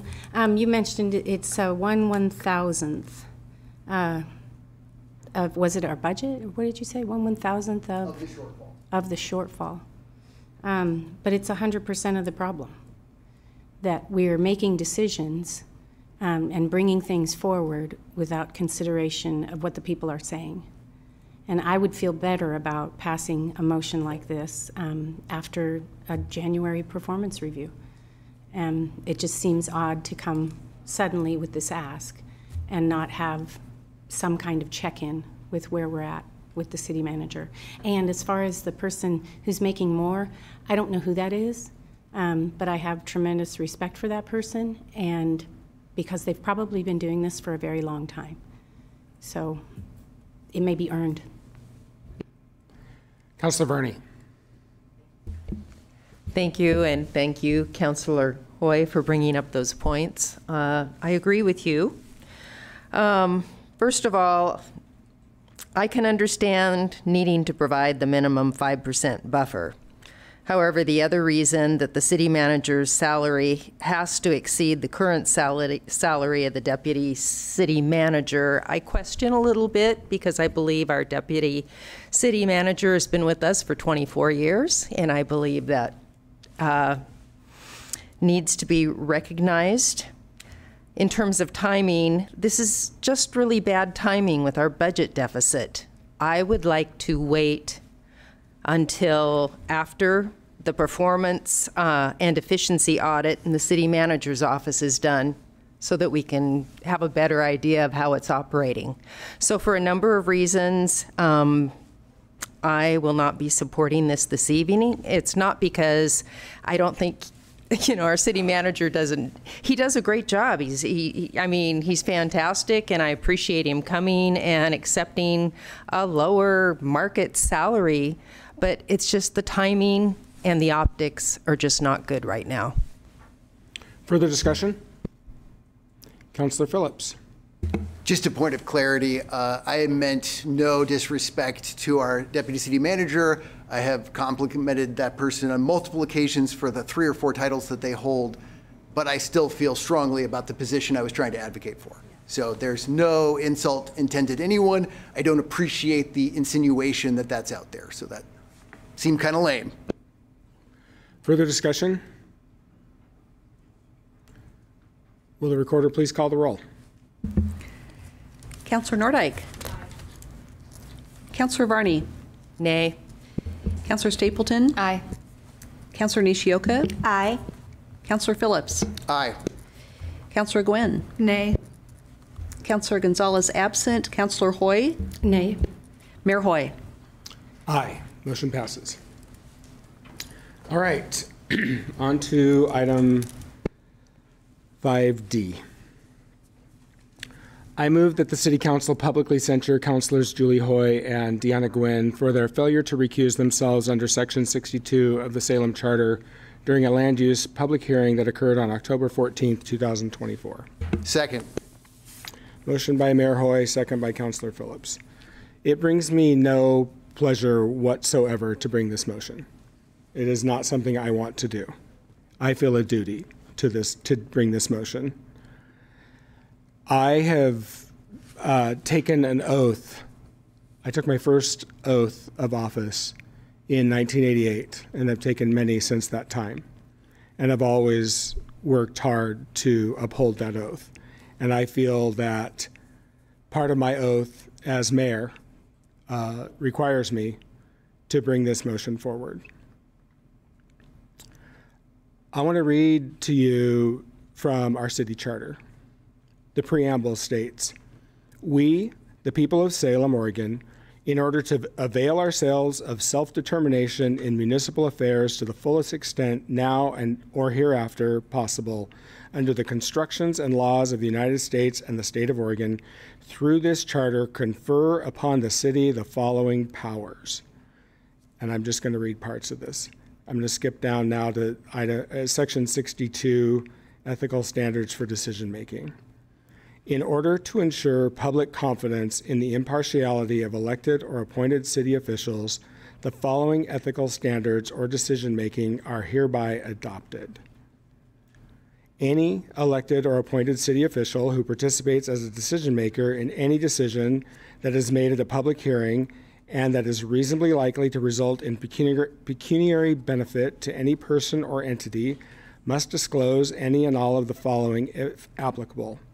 I'm not going to read the whole list. I think you all know that it also, one of the items is a total of $501 or more during the preceding 2 years respecting the mayor, or the preceding 4 years for all other elected or appointed officials would have been received from a person within the subject of the hearing. The official must disclose on the record such relationship, contribution, or gift at the commencement of each public hearing. all persons and entities participating in the decision-making process shall disclose on the record the facts of any relationship, contributions, or gifts that require disclosure or recusal under this section. However, failure to make these disclosures does not obviate the responsibility of public officials to disclose such relationships, contributions, or gifts that require disclosure. And item 4 of this section, unless absolutely necessary to render an effective decision, no elected or appointed city official shall participate as a decision maker in any decision that is made at a public hearing and that is reasonably likely to result in a pecuniary benefit to any person or entity if the business relationships, family relationships, the campaign contributions, or the gifts disclosed in accordance with subsection 1 above would create the appearance of bias or impropriety in the mind of a reasonable person. The latest round of revisions to our city charter came in 2002. This has been on the books for a long time. Our initial city charter, I believe was adopted over 100 years ago, but has been revised over the years. In my math, Councilor Hoy received a total of $39,104 from Larry Tokarski and/or Mountain West Investment Corporation since 11/28 of 2023. And Councilor Gwynn has received a total of $3,000 from Mountain West Investment Corporation and a total of $700 from Don Lulay. That's just in my adding up what I saw the public record in the Secretary of State's website. I think that those contributions to any reasonable person would state under our charter that they needed to recuse themselves, and I think it was a mistake not to. And I wish that they would have just done that. It wouldn't have changed the outcome. But then we wouldn't be having this conversation. And our charter, I think people don't understand charters a lot of times. I just want to talk about that for a minute. Our charter is like the Constitution. That's what it is. I read that language intentionally because through this charter, we confer upon the city the following powers. In other words, we don't have any power until the charter gave it to us, and we took an oath to uphold it. Like I said, it brings me absolutely no pleasure to do this. The last time censure was done was in 2016. It does not happen often. It's only for very serious matters, and I don't feel I have a choice. And there you have it. Is there further discussion? Councilor Varney. Thank you very much. Oh, boy. You know, we have a very timely opportunity this evening to double down on our council's commitment to public transparency and accountability. We're almost to the end of 2024, and we are going to need to work as a cohesive, collaborative group to make the hard budgetary decisions we have coming before us in 2025. To do that, we have to have confidence in one another. The failure of Councilors Hoy and Gwynn to recuse themselves from participation in the October 14th public land use hearing, which had a clear nexus with some of their major campaign donors, was unethical and a violation of our city charter. It has also eroded the confidence, the trust, faith, and ability to believe in and support one another that is so essential for us to be able to function as an effective body. The very reason ethics language exists in our city charter and in SRC Chapter 12 is to provide guidance to steer us away from personal actions which could create potential conflicts of interest, and to build the trust by avoiding the optics that go along with them. Leadership is really hard. Leaders get to make extremely difficult decisions. Each of us is held to a higher standard, and we must be beyond reproach. Also, we're accountable to the public we serve for our actions. Tonight, we have an opportunity to continue that difficult job of rebuilding trust amongst our council members and with the citizens that we serve. And in doing so, we can set a positive tone as we transition into working shoulder to shoulder with our new council members in 2025. We will also have a new mayor leading us. I'm hopeful that she will take the initiative to bring us together. I'm hopeful that she will take the reins and skillfully bring each of our strengths together to solve some really big problems we're facing. But to effectively address issues and work collaboratively, we are going to need to have the confidence in one another to do so. So therefore, tonight, as the first step forward, I'm asking Councilors Hoy and Gwynn to join me in voting in support of this motion. Thank you, Councilor. Further discussion? Councilor Phillips. Yeah, I'm going to support the motion as written. I don't like the fact that we're here. I guess I have a question for the attorney. Just, I don't think pecuniary, I had to look it up, that's a widely understood, phrase. It seems like a legal phrase. Could the city attorney maybe explain that? Pecuniary essentially means financial. So they have like a financial, the entity that's referenced is they're going to, in some way, gain something like financially. Like a financial benefit or detriment. Yeah. Okay.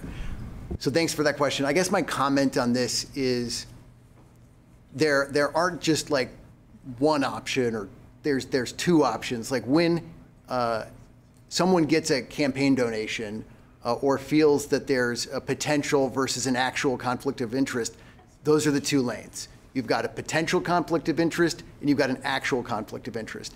And if it's over that $501, our charter's pretty clear that if it could be interpreted by a reasonable person that there's an actual conflict of interest, even if you don't think it is as an individual, like our expectation as it's written in the charter is that you then recuse yourself, just in those cases. So that's what I want to communicate, is that's my desire for all of us. Like if there's a time where an entity that donated more than $501 to any person who serves in this body, is that I would like to live in a world where that's what we do. We follow those rules that are in our charter. I don't think it's okay to just say there's a potential conflict of interest. And I think it's pretty important. I mean, like, Citizens United has changed things at different levels of government, but I hope that our charter still matters. And this is the only thing that we can do, is to make this vote that's non-binding, but to say, like, we're not cool with it. No one else is going to come along and enforce this for us. So I think it's pretty important. And I just hope that, we don't live in a world where people have to pay to play and, use that, I mean, the difference between, $40-some thousand and, like a $40 campaign contribution is more than the orders of magnitude that separate them. So, yeah, that's all I have to say. Further discussion? Councilor Nishioka. Thank you, Mayor Hoy. I got to sit in that chair at that meeting.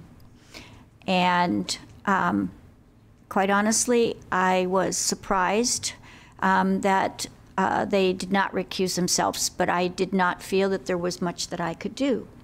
I later spoke with our city attorney to see if on the meeting of the 28th, if I could pull that that motion off the consent calendar to see if we could do a redo. And it was explained that that can't happen. I really had hoped that we wouldn't be here. I too will be voting in favor of this motion, and it is because if we don't do that now, it really opens up a very, it just compromises the integrity of the council and the future council.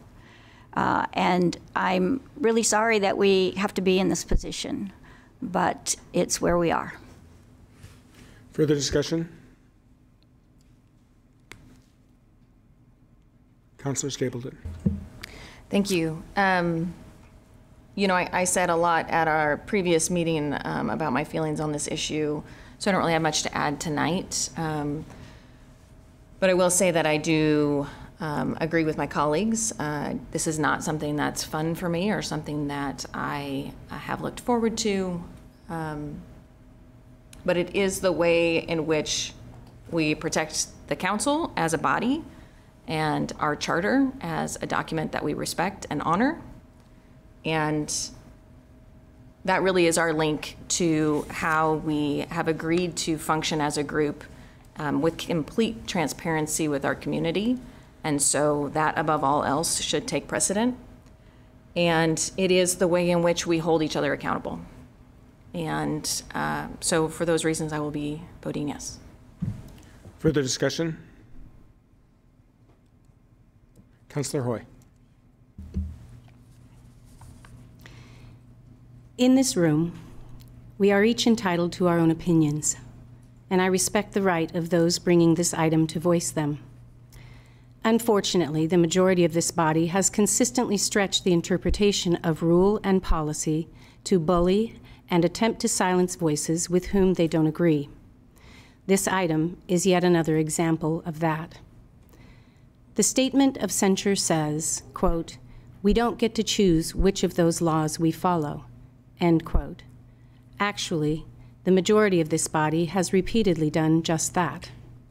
The minority members of this body have consistently been singled out and held to a standard that other members of this body are not.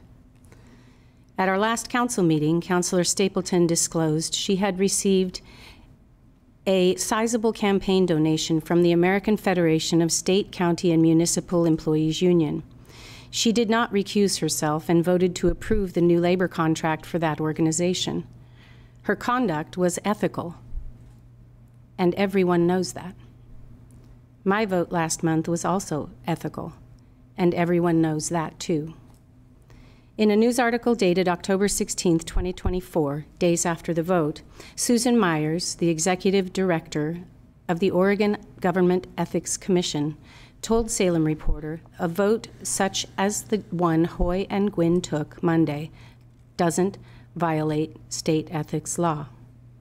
She stated, quote, "Most often a gift, like a donation to a campaign, isn't a gift to the public official, and the public official is only going to have a conflict of interest if they are making a decision or taking an action that has a financial impact on them, their relatives, or a business with which they are associated."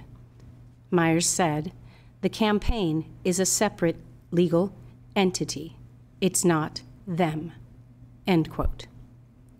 Neither myself, nor any of my relatives, nor a business I am associated with would have benefited from the land use decision this motion to censure is based upon. Our charter does not require recusal, and it is clear there was no conflict. The people elected us so we can vote on their behalf. We, as a body, did the right thing by approving the land use appeal and removing an obstacle, another costly sidewalk to nowhere, which the city doesn't need and the home buyer should not have to pay for. The consequences brought about by this motion are great. Actions such as these undermine the citizens' faith in self-government and create unnecessary concern. Lies were told at our last meeting. I feel it's important to address a couple of those here. It was stated that I violated our city charter and council rules. I did not. It was also stated that I had attempted previously to influence how the city manager was awarding contracts. That is also untrue. It was said that my vote can be bought. That is not only untrue, it is extremely inappropriate and a violation of our council group norms, as well as Council Rule Number 8, Paragraph B, which states, quote, "Councilors shall not engage in personal attacks, shall not impugn the motives of any speaker, and shall at all times, while in session or otherwise, conduct themselves in a manner appropriate with the dignity of their office," end quote. Elected leaders should never use their platform to impugn the motives of others. One of the large roles of the mayor is to run our meetings efficiently and to create a space where productive work can be accomplished. In my opinion, that isn't happening equally for all councilors. With regard to this motion to censure, the words that stand out to me in Section 62 of Chapter 9 of the City Charter are these: reasonable person. I believe the reasonable people of Salem are not worrying about perceived conflicts of interest. They are worrying about how they're going to pay for their rising utility bills. They are worrying if their kids are going to be safe at school. They are worrying if their small business can meet payroll this month. The reasonable people of Salem want a city council laser-focused on delivering real results for them, not wasting time on politically motivated grandstanding. Those in this room who were elected to serve in 2025, we have an opportunity. I am asking you to join me in rising above partisanship and petty politics and to focus on what really matters in our community. We can change this toxic culture to one that is respectful, robust, yet civil in our disagreements and where we can achieve great things for our city. Thank you. Further discussion? Councilor Gwynn. I think that that's a really hard thing to follow, but censuring a city councilor is a serious action, and to our knowledge, it has only happened once before. Section 62 of the city charter clearly requires disclosure of campaign contributions, and we have fully complied with that mandate, providing all necessary information in full transparency and good faith. In fact, I've reviewed city council meetings going back to May of 2016, which is all that's online, and have found no instance where a councilor recused themselves due to receiving a campaign donation. Given this precedent and our commitment to transparency, it's clear that this push for censure is not about accountability. Any reasonable person can see that this is an attempt to create division within our council rather than foster collaboration. It's unfortunate that rather than focusing on the work we were elected to do, energy is being diverted toward fueling unnecessary conflict. Our community deserves a council united in service, not divided by baseless actions. Thank you, Councilor. Just for the record, if you'll recall, I think it was April or May of this year, I had disclosed a campaign contribution during a public hearing, at the beginning of a public hearing, and I actually got up out of this chair and I left the room because it was a conflict under this charter provision. So I just wanted to put that out there. So I did that just within the last 6 months or so. Councilor Stapleton. Thank you. Yeah, I just wanted to clear up a couple of things. It was mentioned that the state law, the Ethics Commission said that you guys did not violate state law, and that is correct. You did not. You violated a city charter. And that these people in this room are the only people who can enforce that. So I'm not saying that you did anything at the state law level. Also, with my donation from AFSCME, that was not a public hearing. So it doesn't quite fall under the same group. Thank you, Councilor. Further discussion? Councilor Phillips. Yeah, like I want to find comedy right now in terms of like, not comedy like Comedy Central, but like, you know, like magnanimous. I want to not drive us further apart, but I think that this is a discussion that's not just happening right now in this moment in regards to our city charter, but like there is a deep concern in society that like there's two different like ways to access power, and people with money have more access. So I'm not saying that the individuals that are being censured are corrupt. I'm just saying that like there's a reason why we had these rules written down, and to say that this is politically motivated, like, no. Like, we think that there are rules that we would like you to follow moving forward. So, I mean, I get that we may not do that because this is just, we're gonna vote on this, hopefully it passes, but like, really the goal would be that you do the thing, that when there's the perception that this is something where money has undue influence, you step out of the situation. But don't assume that we're doing this because it's political. Like, I'm done. Like, I'm not serving in, you know, public service anymore after this. But I still think it's important that this body, which is the only body that can do this, enforces our own rules. Councilor Gwynn. So I wasn't going to go here, but if we're talking about council policy and council rules, then I'd like to know why when the appointments committee reviews applications that they don't review all of them, that the council policy indicates that for for when there's committee openings, that there's also a deadline for submitting applications, and that doesn't happen. So it feels like, because we're always talking about feelings, it feels like we're being targeted. Because you guys can follow the rules when you choose to, but you don't follow the rules when you don't feel like it. Well, Councilor, this is a city charter issue. I'm just going to say that for the record. And in terms of all of those things you just mentioned with the boards and commissions, I think that there's a lack of understanding of how that works. We do review all the applications that are before us when we meet. So I'd be happy to chat with you about that process anytime. But anyway, further discussion. Councilor Nordyke.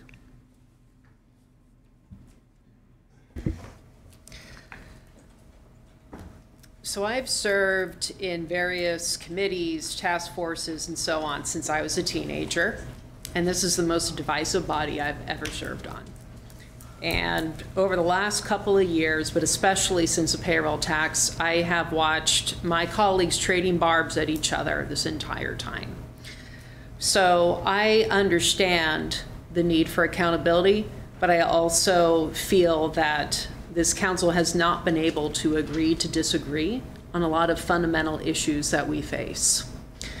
And so I really urge all of my colleagues today, the colleagues who are joining us in 25, all of the collaborative bodies out there, there is a lot of division that is happening. But again, I've never had this experience before. After serving in city, county, state, and even a national body, I've never seen this kind of divisiveness.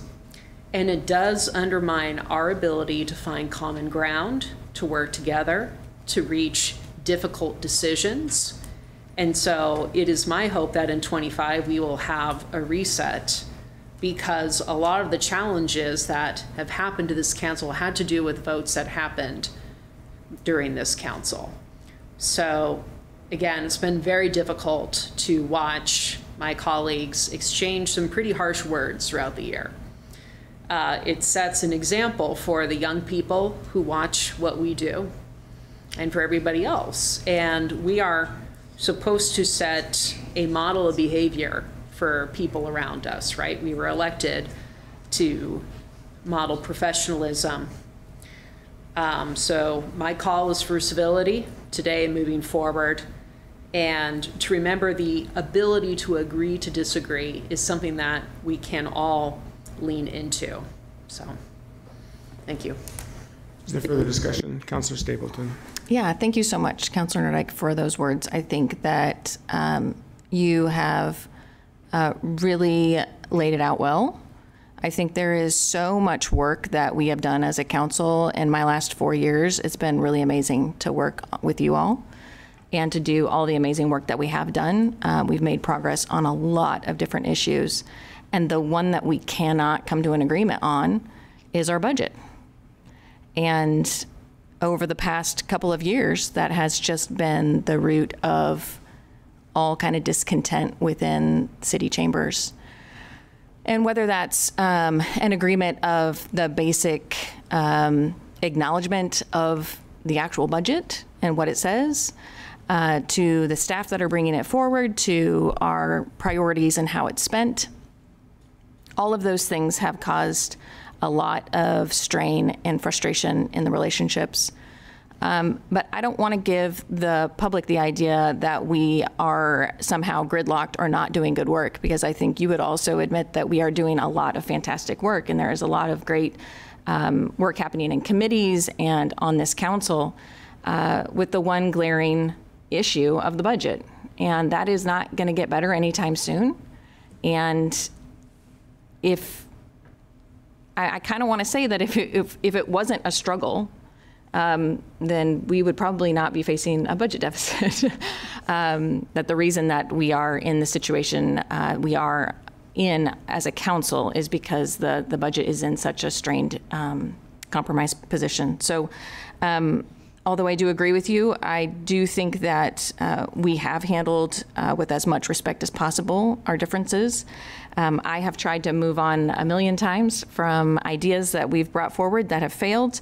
And I do hope that the next council can come together around ideas that help move our community forward, because I know I, for one, as a resident, would really like this city to function the way that it is now with the services that we have, and not face the cuts that we're going to be facing in the coming months.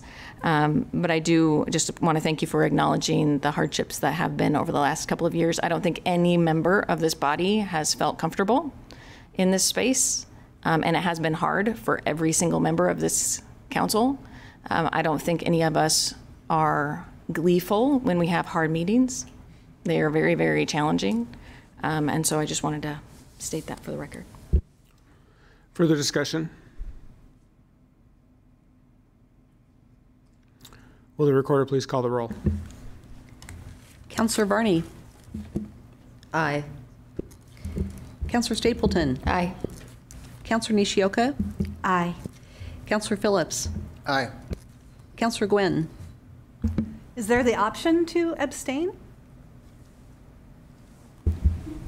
If we're talking about council rules, no, you're required to vote unless you have a conflict of interest. No. Then nay. Councillor Gonzalez absent. Councillor Hoy. Nay. Councillor Nordyke. I'm Mayor sorry, Hoy. I didn't hear you. Thank you. Mayor Hoy. Aye. Motion passes.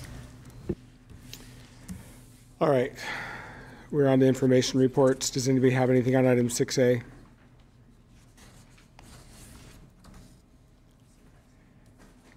(6B), 6C. We have no ordinances this evening. We have, so close. We have one person signed up for public comment under item 8. Tim Cowan, please come forward.